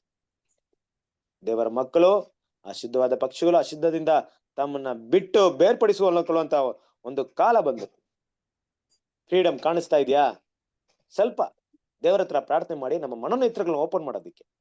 ನಾವೆಷ್ಟು ಫ್ರೀಡಮ್ ಆಗಿದೀವಿ ಇವತ್ತು ಗೊತ್ತಾ? ನಾಳೆ ಒಂದು ಅಪಾಯ ಬರಬಹುದೇನೋ ಅದ್ರ ಬಗ್ಗೆ ನಮ್ಗೆ ಗೊತ್ತಿಲ್ಲ, ಆದ್ರೆ ಇಲ್ಲಿವರೆಗೆ ಇರುವಂತ ಫ್ರೀಡಮ್ ಬಗ್ಗೆ ಮಾತಾಡ್ತಾ ಇದೀವಿ. ನಾವೆಷ್ಟು ಫ್ರೀಡಮ್ ಆಗಿದೀವಿ ಗೊತ್ತಾ? ಸತ್ಯವನ್ನ ಹೇಗೆ ಅರ್ಥ ಮಾಡ್ಕೊಳ್ತಾ ಇದೀವಿ ಗೊತ್ತಾ? ಯಾವುದೇ ನಿಷೇಧವಿಲ್ಲದೆ, ಯಾವುದೇ ಒಂದು ಮುಚ್ಚಲ್ಪಟ್ಟ ಬಾಗಿಲು ಇಲ್ಲದೆ, ತೆರೆದ ಬಾಗಿಲ ದೇವ್ರ ನಮ್ಮ ಮುಂದೆ ಇಟ್ಬಿಟ್ಟಿದ್ದಾರೆ ಕ್ರಿಸ್ತನ ಪ್ರೀತಿಯ ಸಹೋದರರೇ. ಯಾರು ಮುಚ್ಚಕ್ಕಾಗದಿರುವಂತ ಬಾಗಿಲನ್ನ ಇಟ್ಬಿಟ್ಟಿದ್ದಾರೆ. ಸತ್ಯವನ್ನ ಎಷ್ಟು ಸ್ಪಷ್ಟವಾಗಿ ಅರ್ಥ ಮಾಡ್ಕೊಳ್ತಾ ಇದೀವಿ. ನಾವು ಬೇರೆಯವರಿಗೆ ಸುವಾರ್ತೆಯನ್ನು ಹೇಳಕ್ ಆಗ್ತಿದ್ಯೋ ಇಲ್ವೋ ಒಂದ್ ಕಡೆ, ಆದ್ರೆ ನಮಗೆ ದೇವರ ಸತ್ಯ ಮಾತ್ರ ಬರೋದಕ್ಕೆ ಯಾವುದೇ ಅಡ್ಡಿಗಳಿಲ್ಲ. ಅಷ್ಟರ ಮಟ್ಟಿಗೆ ದೇವ್ರ ಸತ್ಯವನ್ನ ಏನ್ ಮಾಡ್ತಾ ಇದ್ದಾರೆ, ನಮ್ಗೆ ಕೊಡ್ತಾ ಇದ್ದಾರೆ. ಅದು ದೇವರ ಮಹಾ ಕೃಪೆ ಅಂತ ಏನ್ ಮಾಡ್ಬೋದು ನಾವು ಹೇಳ್ಬೋದು. ಇವತ್ತು ಕೂಡ ನೋಡ್ರಿ, ಇದೆಲ್ಲ ಏನ್ ನಡೀತಾ ಇದೆ ವಿದ್ಯಮಾನಗಳು ಅಂತ ಬಾಬಿಲೋನವರಿಗೆ ಏನಾದ್ರು ಗೊತ್ತಿದ್ಯಾ ಅಂದ್ರೆ ಗೊತ್ತಿಲ್ಲ. ಫಾರ್ ಎಕ್ಸಾಂಪಲ್, ನಾವು ಕೂಡ ಅದೇ ಹೆಸರು ಕ್ರೈಸ್ತ ಸಭೆಲಿದ್ರೆ ಏನ್ ಮಾಡ್ತಾ ಇದ್ವಿ? ಸಂಡೆ ಚರ್ಚಿಗೆ ಹೋಗ್ತಾ ಇದ್ವಿ, ಹಾಡಾಡ್ತಾ ಇದ್ವಿ, ಏನ್ 2-3 ದೇವ್ರ ವಾಕ್ಯ ಮಾತಾಡ್ಕೊಂಡು 2-3 ಕತೆ ಹೇಳ್ತಾ ಇದ್ರೆ ಹಾಡುಗಳ ಜೊತೆ ಇದು ವಾಕ್ಯದ ಜೊತೆಗೆ ಯಾವ್ದೋ ಕತೆ ಸೇರ್ಕೊಂಡ್ಬಿಟ್ಟು ಆ ಕತೆ ಈ ಕತೆ ಎಲ್ಲ ಸೇರಿ ಒಂದು ಟಾಪಿಕ್ ಏನೋ ಮಾತಾಡ್ತಾರೆ, ಕೇಳ್ಕೊಂಡು ಮುಗೀತಪ್ಪ ದೇವರಿಗೆ ಥ್ಯಾಂಕ್ಸ್ ಅಂತ ಹೇಳಿ ಮನೆಗೆ ಬರ್ತಾ ಇದ್ವಿ. ಈ ಸತ್ಯ ಎಲ್ಲ ನಮ್ಗೆ ಅರ್ಥವಾಗ್ತಾ ಇತ್ತಾ? ಬಾಬಿಲೋನ್ ಯಾರು? ವೇಶ್ಯಸ್ತ್ರೀ ಯಾರು? ಏನಕ್ಕೆ ಆಕೆಯ ಕೈಯಲ್ಲಿ ದ್ರಾಕ್ಷರಸವಿದೆ ಅಲ್ವಾ? ಅಂದ್ರೆ ಇದೆಲ್ಲವನ್ನ ಅರ್ಥ ಮಾಡ್ಕೊಳ್ತಾ ಇದ್ವಿ ನಮ್ಗೆ? ಖಂಡಿತವಾಗಲೂ ಇಲ್ಲ ಕ್ರಿಸ್ತನ ಪ್ರೀತಿಯ ಸಹೋದರರೇ. ಇದೆಲ್ಲ ದೇವರ ಮಹಾಕೃಪೆ. ಆದ್ರಿಂದ ದೇವರ ಮಕ್ಕಳು ನಾವಿಲ್ಲಿ ಅರ್ಥ ಮಾಡ್ಕೋಬೇಕಾದ ವಿಷಯ ಏನಪ್ಪಾ ಅಂದ್ರೆ, ಈ ಬೆಳಕು, ಈ ಸುಗ್ಗಿಯ ಬೆಳಕು ನಮ್ಮನ್ನ ಸಪರೇಟ್ ಮಾಡ್ತಾ ಇದೆ. ಯಾವುದು ದೋಷವಾಗಿದೆಯೋ, ಯಾವುದು ತಪ್ಪಾಗಿದೆಯೋ ಅದನ್ನ ಅರ್ಥ ಮಾಡ್ಕೊಳ್ಳೋದ್ರಲ್ಲಿ ದೇವರ ಸತ್ಯದ ಬೆಳಕು ನಮಗೆ ಸರಿಯಾದ ಒಂದು ಮಾರ್ಗದಲ್ಲಿ ನಡೆಸುವಂತ ಒಂದು ಕೃಪೆನ ನಮ್ಗೆ ಕೊಡ್ತಾ ಇದೆ ಅಲ್ವಾ. ಅದರಿಂದ ದೇವ್ರ ಮಕ್ಕಳು ಇವತ್ತು ನಮ್ಗೆ ಬರೆದಿರುವಂತ ಒಂದು ಮೊದಲನೇ ಒಂದು ಕಾಲ್ ಏನಪ್ಪಾ ಅಂದ್ರೆ, ಮೊದಲನೇ ಕರೆ ಏನಪ್ಪಾ ಅಂದ್ರೆ, ಇದೆಲ್ಲವನ್ನ ನಾವು ಅರ್ಥ ಮಾಡ್ಕೊಬೇಕಾದ್ರೆ ನೀವು ಆಕೆನ ಬಿಟ್ಟು ಬಂದ್ಬಿಟ್ರಿ. ಇದು ಕೂಡ ಕೃಪೆ. ಏನ್ ಕೃಪೆ ನೋಡ್ರಿ, ಎರಡು ರೀತಿಯಾದ ಕೃಪೆನ ಅರ್ಥ ಮಾಡ್ಕೊಳ್ರಿ. ಒಂದು ಕೃಪೆ, ಹಣಜಿ ಬಿತ್ತಲ್ಪಟ್ಟು ಬೆಳಿಬೇಕಾದ್ರೆ ಹಣಜಿನ ಕಿತ್ಬೇಡ್ರಿ, ಗೋಧಿ ಜೊತೆ ಹಣಜಿನ ಬೆಳಿಲಿ, ಗೋಧಿಗೋಸ್ಕರ ಹಣಜಿ ಬೆಳಿಲಿ ಅಂದ್ಬಿಟ್ಟು ಕೊಟ್ಟಂತ ಕೃಪೆ ಒಂದ್ ಕಡೆ. ಈಗ ಸುಗ್ಗಿ ಕಾರ್ಯ ಬಂದ್ಮೇಲೆ ಫಸ್ಟ್ ಹಣಜಿನ ಮುಟ್ಬೇಡ್ರಿ, ಗೋಧಿನ ಸಪ್ರೇಟ್ ಮಾಡ್ರಿ ಅಲ್ವಾ. ಏನ್ ಮಾಡ್ಬೇಕು, ಗೋಧಿನ ಒಂದ್ ಕಡೆ ಸಪ್ರೇಟ್ ಮಾಡಿ, ಹಣಜಿನ ಒಂದ್ ಕಡೆ ಸಪ್ರೇಟ್ ಮಾಡಿ, ಕರೆಕ್ಟ್ ಆಗಿ ಸಪ್ರೇಟ್ ಮಾಡಿ ಅನ್ನೋದು ಒಂದು ಕೃಪೆ. ಏನರ್ಥ, ಗೋಧಿ ಎಲ್ಲ ಹಣಜಿಂದ ಈಚೆ ಬರೋರ್ಗು ಹಣಜಿನ ಏನು ಮಾಡ್ಬೇಡ್ರಿ, ಆಮೇಲೆ ಹಣಜಿನ ನಾಶ ಮಾಡ್ರಿ. ಯಾಕಂದ್ರೆ ಗೋಧಿಗೇನು ಎಫೆಕ್ಟ್ ಆಗ್ಬೋದು. ಇದು ಕೃಪೆ. ಎಷ್ಟೋ ಗೋಧಿಗಳಿರ್ಬೋದು ಇವತ್ತು ಬಾಬಿಲೋನಲ್ಲಿ, ಅವನ ಈಚೆ ಕರಿಯವರೆಗೂ ಅವ್ರಿಗಂತೂ ಏನೂ ಆಗಲ್ಲ. ಯಾರಿಗೇನಾಗಲ್ಲ, ಹಣಜಿಗೇನೂ ಆಗಲ್ಲ. ಕಾರಣ ಏನಪ್ಪಾ ಅಂದ್ರೆ ಈ ಗೋಧಿಯಿಂದ ಅವ್ರಿಗೆ ಸಿಕ್ಕಿರುವಂತ ಕೃಪೆ. ಕರೆಕ್ಟಾ? ಹಾಗಿರಿಂದ ದೇವ್ರ ಮಕ್ಕಳು ಎಷ್ಟರವರೆಗೆ ನಾವು ಗೋಧಿಗಳಂತ ನಮ್ಮನ್ನ ಪ್ರೂವ್ ಮಾಡೋದಿಕ್ಕೆ, ನಮ್ಮನ್ನ ಅಂದ್ರೆ ನಿಜವಾದ ದೇವ್ರ ಮಕ್ಕಳು ಎಲ್ಲಿದಾರ ಅವ್ರು ನೋಡಿ. ಈಗ ಬಾಬಿಲೋನ್ ಇರ್ಬೋದು ಅಲ್ವಾ. ನಾನು ಹೇಳ್ತಾರಂತ ವಿಷಯ ಕೆಲವರಿಗೆ ಬೇರೆ ತರ ಅನ್ಸ್ಬಿಡುತ್ತೆ. ಅದ್ರ ಹಂಗಾದ್ರೆ ಹೋಗ್ಬಿಟ್ಟು ಅಲ್ಲಿ ಹೋಗ್ಬಿಟ್ಟು ಸುವಾರ್ತೆ ಸಾರಿ ಅಲ್ಲಿ ಇರೋನ್ನ ಕರ್ಕೊಂಡ್ಬಂದ್ಬಿಡ್ಬೇಕಂದ್ರೆ ಖಂಡಿತ ಇಲ್ವೇ ಇಲ್ಲ. ಗೋಧಿ ಆಗಿರೋರು ಬಂದೇ ಬರ್ತಾರೆ, ಹಣಜಿ ಆಗಿರೋರಿಗೆ ಯಾವುದೇ ಕಾರಣಕ್ಕೂ ಬರಲ್ಲ. ಕರೆಕ್ಟಾ? ಇನ್ ಕೆಲವ್ರು ಬರ್ತಾರೆ, ಗೋಧಿಗಳ ರೂಪ ವೇಷ ಹಾಕೊಂಡ್ ಬರ್ತಾರೆ. ಆಮೇಲೆ ಏನ್ ಮಾಡ್ತಾರೆ, ಅವ್ರಿಗೆ ಗೋಧಿ ಒಂದು ವೇಷನ ತುಂಬಾ ದಿವಸ ಹಾಕೊಂಡಿರಕ್ಕಾಗಲ್ಲ. ಒಂದ್ ದಿವಸ ಗೊತ್ತಾಗ್ಬಿಡುತ್ತೆ ಹಣಜಿ ಅಂದ್ಬಿಟ್ಟು ಹೊಟ್ಟೋಗ್ತಾರೆ. ಗೋಧಿಗಳಾಗಿರೋರು ಮಾತ್ರ ಸತ್ಯದಲ್ಲಿ ಉಳಿತಾರೆ, ಸತ್ಯಕ್ಕೋಸ್ಕರ ಜೀವಿಸ್ತಾರೆ, ಸತ್ಯಕ್ಕೋಸ್ಕರ ತಮ್ಮನ್ನ ತ್ಯಾಗ ಮಾಡ್ತಾರೆ, ಮರಣದವರೆಗೂ ನಂಬಿಕಸ್ಥರಾಗಿರ್ತಾರೆ, ಓಟವನ್ನ ಓಡಿ ಮುಗಿಸ್ತಾರೆ. ಇದೆಲ್ಲವರು ಗೋಧಿಗಳಾಗಿದ್ರೆ ಮಾತ್ರ ಮಾಡಕ್ಕಾಗುತ್ತೆ. ಅದರಿಂದ ಕ್ರಿಸ್ತನ ಪ್ರೀತಿಯ ಸರಸರೇ, ಆ ಗೋಧಿಗಳನ್ನ ದೇವ್ರು ಇವತ್ತು ಕರಿತಾ ಇದಾರೆ ಅಂದ್ಮೇಲೆ ಅಲ್ಲಿ ನಿಜವಾಗ್ಲೂ ದೇವ್ರ ಮಕ್ಳು ಎಲ್ಲೋ ಅಲ್ಲೋ ಇಲ್ಲೋ ಇದ್ದಾರೆ. ನಮ್ಮ ಸ್ವಾರ್ಥ ಮೂಲಕ ಒಂದ್ ವೇಳೆ ಅವ್ರು ಬರ್ಬೋದು. ದೇವ್ರ ಮಕ್ಳು ಮಾಡುವಂತ ಸ್ವಾರ್ಥ ಸತ್ಯದ ಮೂಲಕ ದೇವ್ರು ಅವ್ರಿಗೆ ತಲುಪಿಸ್ಬೋದು. ಅವ್ರು ಕೂಡ ನಾಳೆ ಬರ್ಬೋದು, ಬಂದ್ ಏನ್ ಮಾಡ್ಬೋದು, ಈ ಸತ್ಯವನ್ನ ಅರ್ಥಕೊಳ್ಬಹುದು. ಅಲ್ಲಿವರೆಗೆ ಏನ್ ಮಾಡ್ಬೇಡ್ರಿ, ಹಣಜಿನ ಬೆಂಕಿಯಲ್ಲಿ ಹಾಕ್ಬೇಡ್ರಿ ಅಲ್ವಾ. ಇದು ದೇವರ ಕೃಪೆಯಾಗಿದೆ. ಮುಂದುವರ್ಸನ.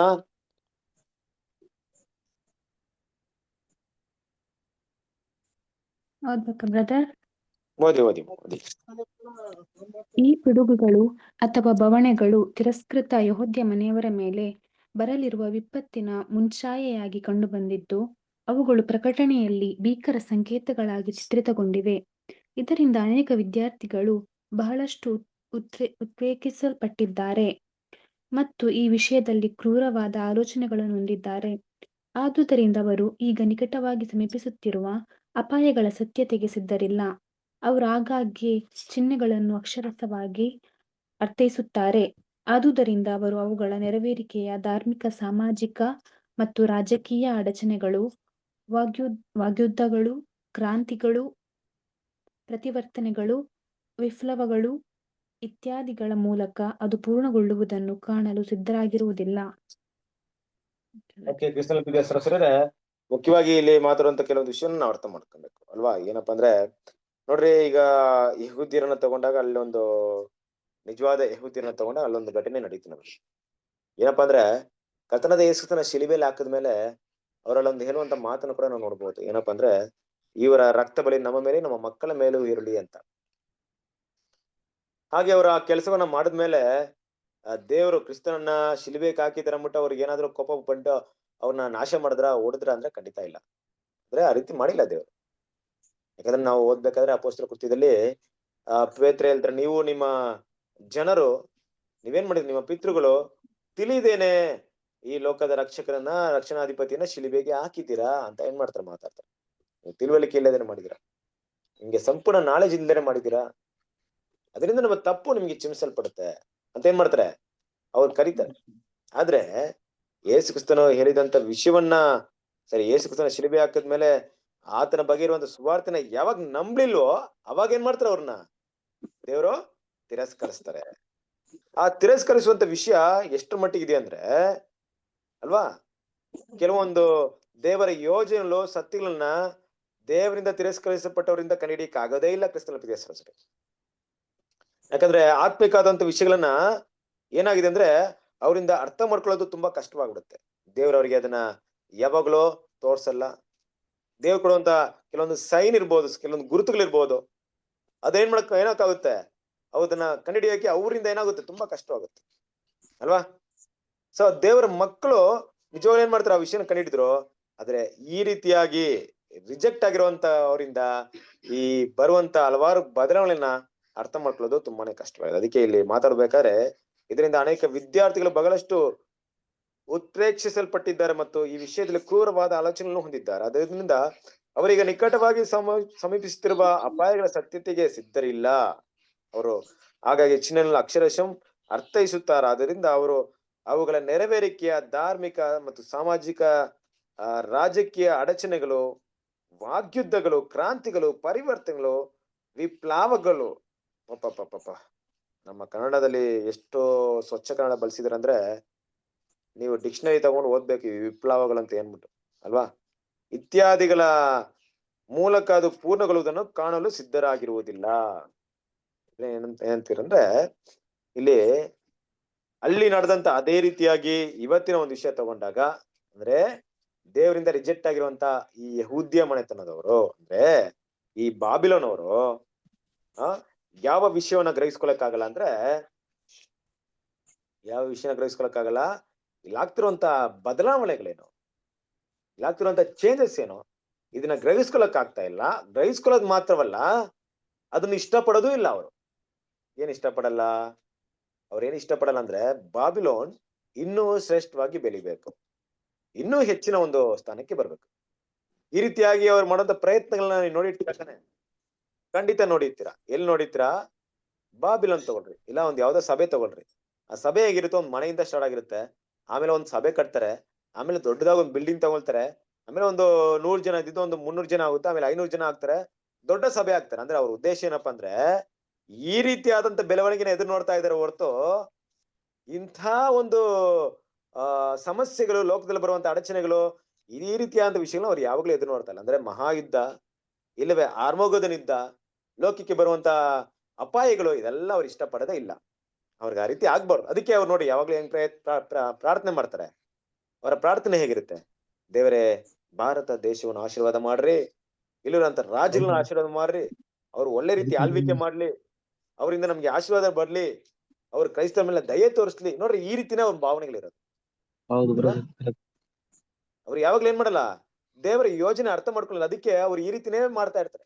ಇಂತಹ ಬದಲಾವಣೆ ಅವ್ರಿಗೆ ತುಂಬಾ ಕಷ್ಟ ಆಗ್ಬಿಡುತ್ತೆ. ಅದು ಯಾವತ್ತು ಕೂಡ ಏನ್ ಮಾಡಲ್ಲ, ಅವರು ಇಷ್ಟ ಪಡೋದಿಲ್ಲ ಅಲ್ವಾ ಕ್ರಿಸ್ತನ ಪ್ರೀತಿಯ ಸಹೋದರರೇ. ಆದ್ರೆ ದೇವರ ಯೋಜನೆಗಳೇ ಬೇರೆ ರೀತಿಯಾಗಿದೆ, ದೇವರ ಒಂದು ಸತ್ಯದ ಉದ್ದೇಶಗಳೇ ಬೇರೆ ರೀತಿಯಾಗಿದೆ. ನಿಮಗೂ ನಮಗೂ ಗೊತ್ತಿರೋಂಥ ವಿಷಯ ಏನಪ್ಪಾ ಅಂದ್ರೆ, ಇಲ್ಲಿವರೆಗೆ ನಾವು ಗಮನದಲ್ಲಿ ಇಟ್ಟು ನೋಡೋಣ ಒಂದು ಪಾಯಿಂಟ್ ಅನ್ನ. ಏನ್ ಪಾಯಿಂಟ್ ನೋಡೋಣ ಅಂದ್ರೆ, ಇವರು ಈ ರೀತಿ ಎಲ್ಲ ತಿಳ್ಕೊಂಡು ಇವತ್ತು ಹೆಸರು ಕ್ರೈಸ್ತರು ತುಂಬಾ ಚೆನ್ನಾಗೇ ಇದ್ದಾರೆ ಅಲ್ವಾ. ನಾವು ನಮ್ಮ ಎಲ್ರಿಗೂ ಅರ್ಥವಾಗೋ ರೀತಿಯಲ್ಲಿ ಮಾತಾಡ್ಬೇಕಂದ್ರೆ, ಬೇರೆ ಕ್ರಿಶ್ಚಿಯನ್ಸ್ ನೋಡ್ರಿ, ನೀವು ತುಂಬಾ ಚೆನ್ನಾಗಿದ್ದಾರೆ, ಒಳ್ಳೆ ಒಳ್ಳೆ ಸಭೆ ಕಟ್ತಾ ಇದಾರೆ, ಮುಂದುವರಿತಾ ಇದಾರೆ. ಇವತ್ತು 100 ಜನ ಇದ್ದಿದ್ದು ನಾಳೆ 200 ಜನ ಆಗ್ತಾರೆ, 1000 ಜನ ಆಗ್ತಾರೆ, ದೊಡ್ಡ ದೊಡ್ಡ ಸಭೆಯನ್ನ ಕತ್ತಾರೆ, ಎಲ್ಲ ಚೆನ್ನಾಗಿ ಹೋಗ್ತಿದಾರಲ್ವಾ, ಏನು ಬದಲಾವಣೆ ಇಲ್ಲ ಅಂತ ನಮ್ಗೆ ಕಾಣಿಸ್ತಾ ಇದೆ. ಆದ್ರೆ ಇದೆಲ್ಲವನ್ನ ದೇವ್ರು ಬಿಟ್ಟಿರೋದು ಏನಕ್ಕೆ ಗೊತ್ತಾ? ಗೋಧಿಗಳೆಲ್ಲ ಈಚೆ ಬರೋರ್ಗ್ ಮಾತ್ರ. ಎಲ್ಲಿಯವ್ರಿಗೆ ಮಾತ್ರ? ನಿಜವಾದ ಗೋಧಿಗಳನ್ನ ಈಚೆ. ಈ ಕೃಪೆ ಅವ್ರಿಗಿರೋದಷ್ಟೇ ಅಲ್ವಾ. ಮೊದಲು ಗೋಧಿಗಳು ಅವ್ರ ಜೊತೆನೇ ಇದ್ರು, ಇವಾಗ ಗೋಧಿಗಳು ಈಚೆ ಬರೋದಕ್ಕೆ ಕರೆ ಕೊಟ್ಟು ಸಪ್ರೇಟ್ ಮಾಡ್ತಾ ಇದ್ರೆ, ಎಲ್ಲಿವರೆಗೂ ಗೋಧಿ ಎಲ್ಲ ಅಂತ್ಯ ಆಗ್ಬಿಡುತ್ತೋ ಅವಾಗ ಈ ಕೃಪೆ ಏನಾಗುತ್ತೆ, ಎಂಡ್ ಆಗ್ಬಿಡುತ್ತೆ. ದೇವರು ಯಾವುದೇ ಕರುಣೆ ನಿರ್ದಯವನ್ನ ತೋರಿಸದೆ ಬಾಬಿಲೋನ್ನ ನಾಶ. ಇನ್ನೊಂದು ವಿಷಯವನ್ನ ನೀವು ಅರ್ಥ ಮಾಡ್ಕೊಬೇಕು, ಬಾಬಿಲೋನ್ ನಾಶವಾಗೋದಿಕ್ಕೆ ಕೊನೆ ಸಭೆ ಅಂಗ ಅಂದ್ರೆ ಗೋಧಿ ವರ್ಗದವರು ಸೆಲೆಕ್ಟ್ ಆಗ್ಬಿಟ್ರು ಅಂದ್ರೆ ಬಾಬಿಲೋನ್ ನಾಶವಾಗೋದಿಕ್ಕೆ ತುಂಬಾ ಸಮಯ ತಗೊಳ್ಳಲ್ಲ, ತುಂಬಾ ಸಮಯ ತಗೊಳ್ಳಲ್ಲ. ಕೆಲವೇ ದಿನಗಳಲ್ಲಿ ಏನಾಗುತ್ತೆ, ಬಾಬಿಲೋನ್ ಸರ್ವನಾಶವಾಗುತ್ತೆ. ಅದರಿಂದ ಈ ವಿಷಯಗಳನ್ನ ನಾವು ಮನಸ್ಸಲ್ಲಿ ಇಟ್ಕೊಂಡು ಮುಂದೆ ಬರುವಂತ ದಿನಗಳಲ್ಲಿ ದೇವ್ರ ಮಕ್ಕಳು ಇನ್ನು ಹೆಚ್ಚಾಗಿ ಈ ಒಂದು ಬಾಬಿಲೋನಿನ ಒಂದು ಸತ್ಯವಿರ್ಬೋದು ನಮ್ಮಲ್ಲಿ ಕೂಡ. ನೋಡ್ರಿ, ಈ ಪಾಠವನ್ನು ನೋಡಿದಾಗ ನಮ್ಗೆ ಏನ್ ಅನ್ಸುತ್ತಂದ್ರೆ, ಯಾವಾಗ ನಾವು ಕೂಡ ತಪ್ಪಾದ ಆಸೆ ಆಕಾಂಕ್ಷೆಗಳನ್ನ ಇಟ್ಕೊಂಡು ಹೆಮ್ಮೆಯಲ್ಲಿ ಬೆಳಿಬೇಕಂತ ಮನಸ್ಸಿಟ್ಟಾಗ ನಾವು ಕೂಡ ತಪ್ಪಾದ ಬೋಧನೆಗಳಿಗೆ ಆಕರ್ಷಿತರಾಗ್ತೀವಿ. ಕರೆಕ್ಟ್ ಅಲ್ವಾ? ನೋಡಿ, ನಾನು ಹೇಳಿದ್ದೆ, ನಮ್ಮ ಸಭೆಯಿಂದ ನಾನು ಬರ್ಬೇಕಾದ್ರೆ ನನಗೆ ಹೇಳಿದ್ರು, ನಾನು ಒಂದ್ಸರಿ ಸಭೆಯಿಂದ ಬಂದ್ಬಿಟ್ಟೆ. ಇವಾಗ ನಮ್ಮ ನಮ್ಮ ಸಭೆಯಲ್ಲಿ ಕನಿಷ್ಠ ಪಕ್ಷ ಒಂದು 500 ಜನ ಇದ್ರು. ಅದೊಂದು ಬಾಬಿಲೋನ್ ಸಭೆಯಲ್ಲಿ. ಚಿಕ್ಕದಿಂದ ಅಲ್ಲಿ ಹೋಗಿ ನಾನು ಬೆಳೆದು ಕನ್ನಡದಲ್ಲಿ ಇದೆಲ್ಲ ಮಾಡಿ ತುಂಬಾ ತುಂಬಾ ಒಂದು ಆಕ್ಟಿವಿಟಿ ಎಲ್ಲ ಮಾಡ್ತಾ ಇದ್ವಿ. ಸತ್ಯ ಕೇಳ್ಬಿಟ್ಟು ನಾವು ಹೋಗ್ಲಿಲ್ಲ ಅಲ್ಲಿಗೆ. ಇವಾಗ ದಾರಿಲಿ ಏನ್ ಮಾಡ್ತಾರೆ, ಒಂದ್ಸರಿ ನಮ್ಮ ಪಾಸ್ಟರ್ ಬಂದು ನೋಡಿ ನಮ್ಮನ್ನ ದಾರಿಯಲ್ಲಿ ನಿಲ್ಸಿ ನನ್ನ ಕರ್ಕೊಂಡೋಗಿ ಹೋಟ್ಲಲ್ಲಿ ಊಟ ಮಾಡಿಸಿ, ಊಟ ಮಾಡಿ ಅಂತ ಮಾತಾಡ್ಬೇಕು, ಏನ್ ಬೇಕೇಲೋ ಎಲ್ಲ ತಗೋ, ಫಸ್ಟ್ ತಗೋ, ಆಮೇಲೆ ಮಾತಾಡ್ತೀನಿ ಅಂತ ಊಟ ಎಲ್ಲ ಚೆನ್ನಾಗಿ ಮಾಡಿಸಿ ಕುತ್ಕೊಂಡು ನನಗೆ ಮಾತಾಡಿದ್ರು. ಏನ್ ಗೊತ್ತಾ, ನೀನು ಒಂದು ಅಭಿಷೇಕನ ಹೊಂದಿದ್ಯಾ, ದೇವ್ರು ನಿನ್ನ ಇಟ್ಟು ತುಂಬಾ ದೊಡ್ಡ ಕೆಲಸವನ್ನ ಮಾಡಕ್ಕೆ ಪ್ಲಾನ್ ಮಾಡ್ತಾ ಇದಾರೆ. ಕರ್ನಾಟಕದಲ್ಲಿ ನಿನ್ನ ಮೂಲಕ ತುಂಬಾ ಕ್ರಾಂತಿಗಳನ್ನ ಮಾಡಕ್ಕೆ ಪ್ಲಾನ್ ಮಾಡ್ತಾ ಇದಾರೆ. ನೀನೇನ್ ಮಾಡು, ಇಲ್ಲಿ ಬಿಟ್ಟು ಹೋಗ್ಬೇಡ. ನಿನ್ನ ಯಾರೋ ಏನ್ ಮಾಡ್ತಾರೆ, ತಪ್ಪಾಗಿ ಪ್ರೇರಣೆ ಮಾಡ್ತಾ ಇದಾರೆ. ನೀನೇನ್ ಮಾಡು, ನನ್ನ ಜೊತೆಗಿರೋ, ಈ ಸುವಾರ್ತೆ ಸೇವೆಯನ್ನ ದೊಡ್ಡದಾಗಿ ಮಾಡ್ಬೇಕಾಗಿದೆ. ನನಗೆ ಕನ್ನಡದಲ್ಲಿ ನನಗೆ ಬೇಕು ಅನ್ನೋಂತ ರೀತಿಲಿ ನಾನು ಸುಮಾರು 20 ವರ್ಷಗಳಿಂದ ಮಾತಾಡುವಂತ ಘಟನೆ ಇದೆ. ಆ ರೀತಿ ಏನ್ ಮಾಡ್ತಿದ್ರು, ನನ್ ಬಂದು ಮಾತಾಡ್ತಿದ್ರು. ನೋಡ್ರಿ, ನಮ್ಗೆ ಪ್ರೇರಣೆ ಆಗೋದಕ್ಕೆ ಎಷ್ಟೊತ್ತು, ಪಾಪ ಹೌದಲ್ಲಪ್ಪ ಪಾಸ್ಟ್ ಇಲ್ಲ, ಅದು ಕರೆಕ್ಟು, ಈ ಒಂದು ಸತ್ಯ ಕೇಳ್ಕೊಳ್ಳೋದು ನನಗೇನ್ ಸಿಗುತ್ತೆ, ನಾನು ಈ ಪಾಸ್ಟ್ ಜೊತೆಗಿದ್ರೆ ಎಷ್ಟೆಷ್ಟೆಲ್ಲ ಸೇವೆ ಮಾಡ್ಬೋದು, ನನ್ ಬಗ್ಗೆ ಇಷ್ಟೊಂದು ಪ್ಲಾನ್ ಇಟ್ಕೊಂಡಿದಾರಲ್ಲ ಇವ್ರನ್ನ ಬಿಟ್ಟು ಹೋಗ್ಬಾರ್ದು ಅಂತ ಹೇಳ್ಬಿಟ್ರೆ ಎಷ್ಟೊತ್ತಾಗುತ್ತೆ. ಇದೆ ಏನಾಗುತ್ತೆ, ನಮ್ಮನ್ನ ದುಷ್ಪ್ರೇರಣೆ ಮಾಡುವಂತ ವಿಷಯ. ಇದನ್ನೆಲ್ಲ ಬಿಟ್ಟು ಬರೋದು ತುಂಬಾನೇ ಕಷ್ಟ ಕ್ರಿಸ್ತನ ಪ್ರೀತಿ ಸರಿ ಅಲ್ವಾ? ದೇವರ ಕೃಪೆ, ನಾವೇನ್ ದೊಡ್ಡ ತ್ಯಾಗ ಮಾಡಿದೀವಿ ಅಂತಲ್ಲ, ದೇವರ ಕೃಪೆ ಇವಾಗ ನಮ್ಗೆ ಗೊತ್ತಾಯ್ತು. ಇವಾಗ ಇರುವಂತ ನಾಲೆಜ್ ಅವತ್ತು ಇರ್ಲಿಲ್ಲ ನಮ್ಗೆ. ಇವಾಗ ನೋಡಿ, ಇದನ್ನೆಲ್ಲ ಓದಿದ್ಮೇಲೆ ಗೊತ್ತಾಗುತ್ತೋ ಬಾಬಿಲೋನ್ ಅದು ಎಷ್ಟು ದೊಡ್ಡ ಒಂದು ಒಳ ಸಂಚಿನಿಂದ ಕುಯುಕ್ತಿಯಿಂದ ಬೆಳೀತಾ ಇದೆ ಅನ್ನೋ ಒಂದು ವಿಷಯವನ್ನು ನಾನು ಅರ್ಥ ಮಾಡ್ಕೊಳ್ತಾ ಇದ್ದೆ. ಹಾಗಾಗಿ ದೇವ್ರ ಈ ಪಾಠವನ್ನು ಆಶೀರ್ವದಿಸಲಿ. Thank you. ಕೊನೆಯದಾಗಿ ಹಾಗೆ ನಾನು ಆಕ್ಚುಲಿ ಏನಂತ ಪ್ಲಾನ್ ಮಾಡ್ತೀನಿ ಅಂದ್ರೆ, ಬೇಗ ಮುಗಿಸ್ಬಿಡೋಣಪ್ಪ, ನಿಮ್ಮನ್ನ ಕೆಲವೊಂದು ಪ್ರಶ್ನೆ ಎಲ್ಲ ಕೇಳೋಣ ಅಂತ ಪ್ಲಾನ್ ಮಾಡ್ತಾ ಇರ್ತೀನಿ. ಅದೇ ಏನಾಗ್ಬಿಡುತ್ತೆ, ಕೆಲವೊಂದು ಟೈಮಲ್ಲಿ ಒಂದು ಅಟ್ಲೀಸ್ಟ್ ಒಂದ್ ಪೇಜ್ ಆದ್ರೂ ಮುಗ್ಸೋಣ ಅಂತ ನೋಡ್ಬೇಕಾದ್ರೆ, ನೋಡ್ರಿ ಇವಾಗ ನಾ ಇವಷ್ಟೊತ್ತು ಹೋದ್ ನಮ್ಗೆ ಎಷ್ಟಾಯ್ತು, 1 ಪೇಜ್ ಮುಗೀತು ಅಷ್ಟೇನಾ? ರೈಟ್ ಅಲ್ವಾ? ಒಂದೇ ಪೇಜ್ ಮುಗ್ದಿರೋದು ತಾನೆ? ಟೈಮ್ ಹೋದ್ರೆ ಗೊತ್ತಾಗಲ್ಲ ಬ್ರದರ್, ಅದು ಹಿಂಗೆ ವಾಕ್ಯ ಹೋಗ್ಬಿಡ್ತದೆ ಟೈಮ್ ಅದು.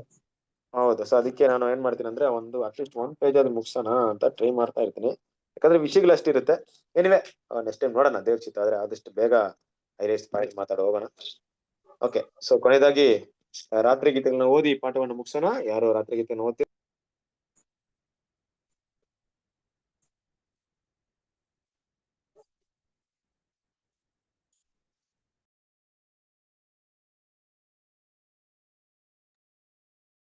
ಬರ್ತೀರಾ?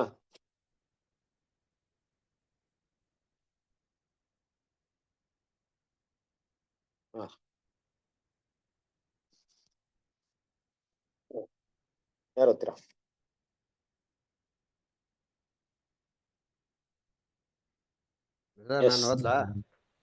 ಓದಿ ಇರ್ಬೋದು ಬ್ರದರ್. ಓದಿ ಬ್ರದರ್. ಏನ್ ನಿಮ್ ವಾಯ್ಸ್ ನಿಮ್ ಬಂದಿದೆ ನೋಡಿಲ್ಲ, ನಿಮ್ ವಾಯ್ಸ್ ಕೇಳಿದ್ದು ನನಗೆ ಆಶ್ಚರ್ಯ ಆಗ್ಬಿಡ್ತು ಇವತ್ತು. ಓದ್ರಿ.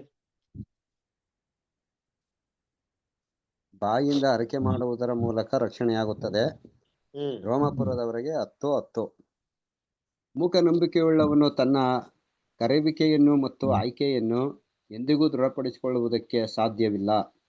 ನಾವು ಸ್ವಾಭಾವಿಕವಾದ ಮೂಕರನ್ನು ಸೂಚಿಸುತ್ತಿಲ್ಲ, ಆದರೆ ಬಾಯಿ ಎಂಬ ಪದವನ್ನು ನಮ್ಮ ಹೃದಯದ ಕಿವಿಗಳು ಮತ್ತು ತಿಳುವಳಿಕೆಯ ಕಣ್ಣುಗಳು ಎಂಬ ಅದೇ ಅರ್ಥದಲ್ಲಿ ನಾವು ಅರ್ಥ ಮಾಡಿಕೊಳ್ಳುತ್ತೇವೆ.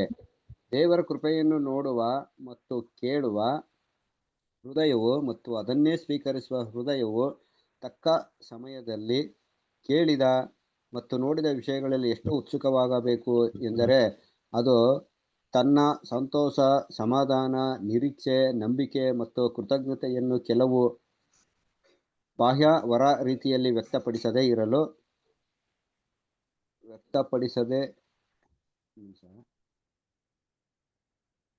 ಸಾಧ್ಯವಿಲ್ಲ. ಕಂಡು ಕೇಳಿದವನು ಮಾತನಾಡದೆ ಇರಲಾರೆವು. ಅಂದ್ರೆ ಜೂಮ್ ಮಾಡೋದ್ರಲ್ಲ ಪದ. ಸಾರಿ.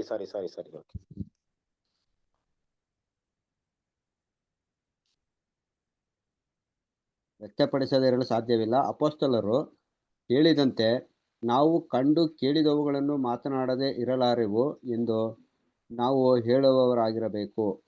ಎಲ್ಲಾ ಕ್ರೈಸ್ತರು ಸತ್ಯದ ಬೆಳಕನ್ನು ಸ್ವೀಕರಿಸಿದ ನಂತರ, ದೈವಿಕ ಯೋಜನೆಯಲ್ಲಿ ದೇವರ ಕೃಪೆಯನ್ನು ನೋಡಿದ ನಂತರ, ಕರ್ತನು ಕೃಪೆಯುಳ್ಳವರು ಎಂದು ರುಚಿ ನೋಡಿದ ನಂತರ, ಎಷ್ಟೋ ದೊಡ್ಡ ರಕ್ಷಣೆಯ ಅದ್ಭುತಗಳ ಮಾತುಗಳನ್ನು ಕರ್ತನಿಂದ ಮೊದಲುಗೊಂಡು ಆತನಿಂದ ಕೇಳಿದ ಅಪೊಸ್ತಲರು ಇದನ್ನು ನಮಗೆ ಸ್ಥಿರಪಡಿಸಿದವುಗಳನ್ನು ನಾವು ಕೇಳಿದ ನಂತರ ಇವುಗಳನ್ನು ಹೇಳದೇ ಇರಲು ಸಾಧ್ಯವಿಲ್ಲ.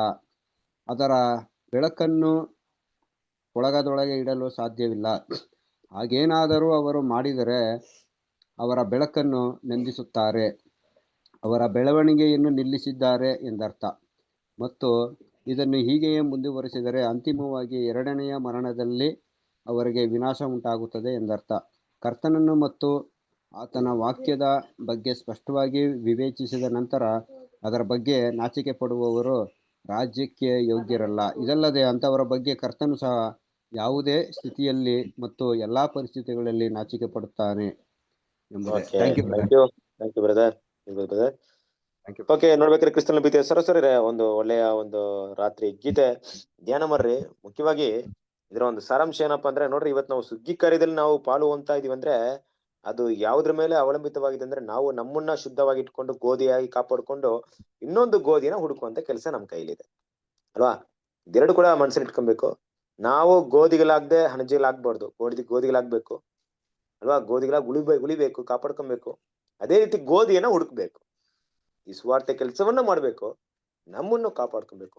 ಅದರಿಂದ ನಮ್ಮಲ್ಲಿ ಆದಷ್ಟು ಏನ್ ಮಾಡೋಣ, ಸತ್ಯವನ್ನ ಯಾವ ರೀತಿ ಬೇಕಾದ್ರೂ ಇವತ್ತು ಹೇಳಿ ದೇವರ ಮಕ್ಕಳನ್ನ ಕರ್ಕೊಂಡ್ಬರುವಂತ ಕೆಲಸ ಮಾಡೋಣ. ಮೆಡಿಟೇಟ್ ಮಾಡ್ರಿ, ಇನ್ನು ಕೂಡ ನಿಮ್ಗೆ ಪ್ರಯೋಜನವಾಗಿರುತ್ತೆ.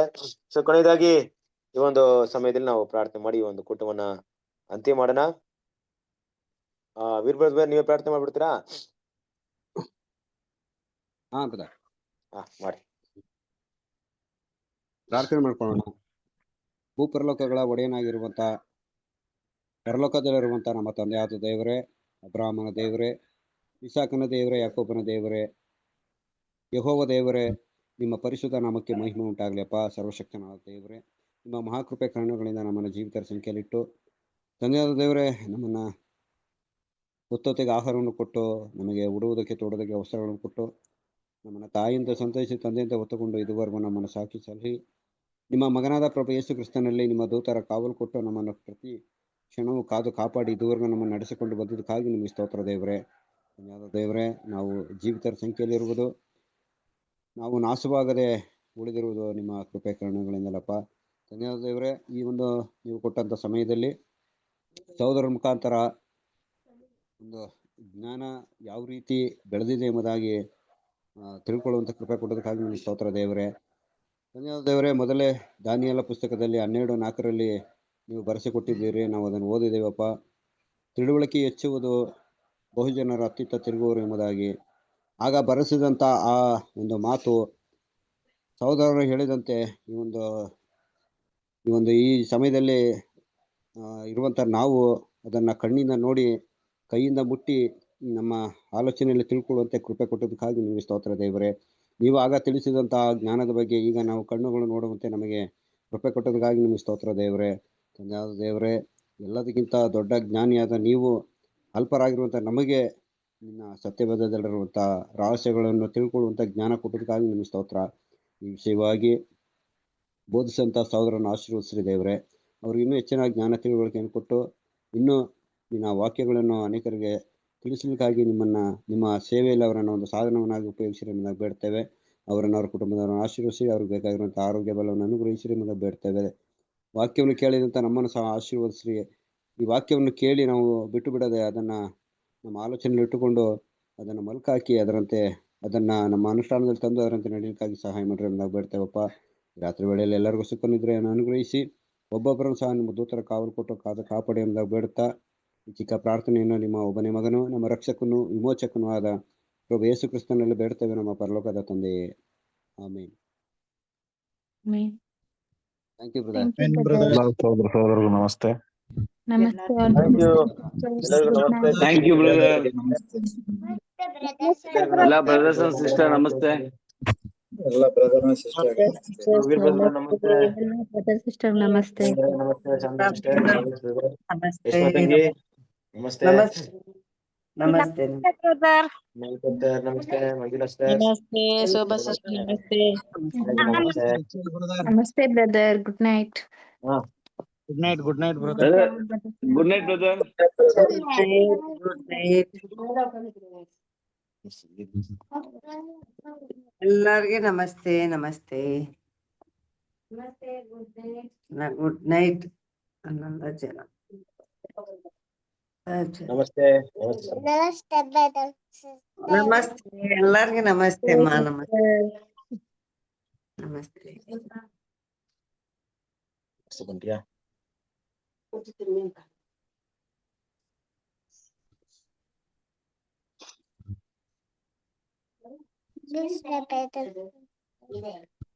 ನಮಸ್ತೆ ಅಪ್ಪ, ನಮಸ್ತೆ.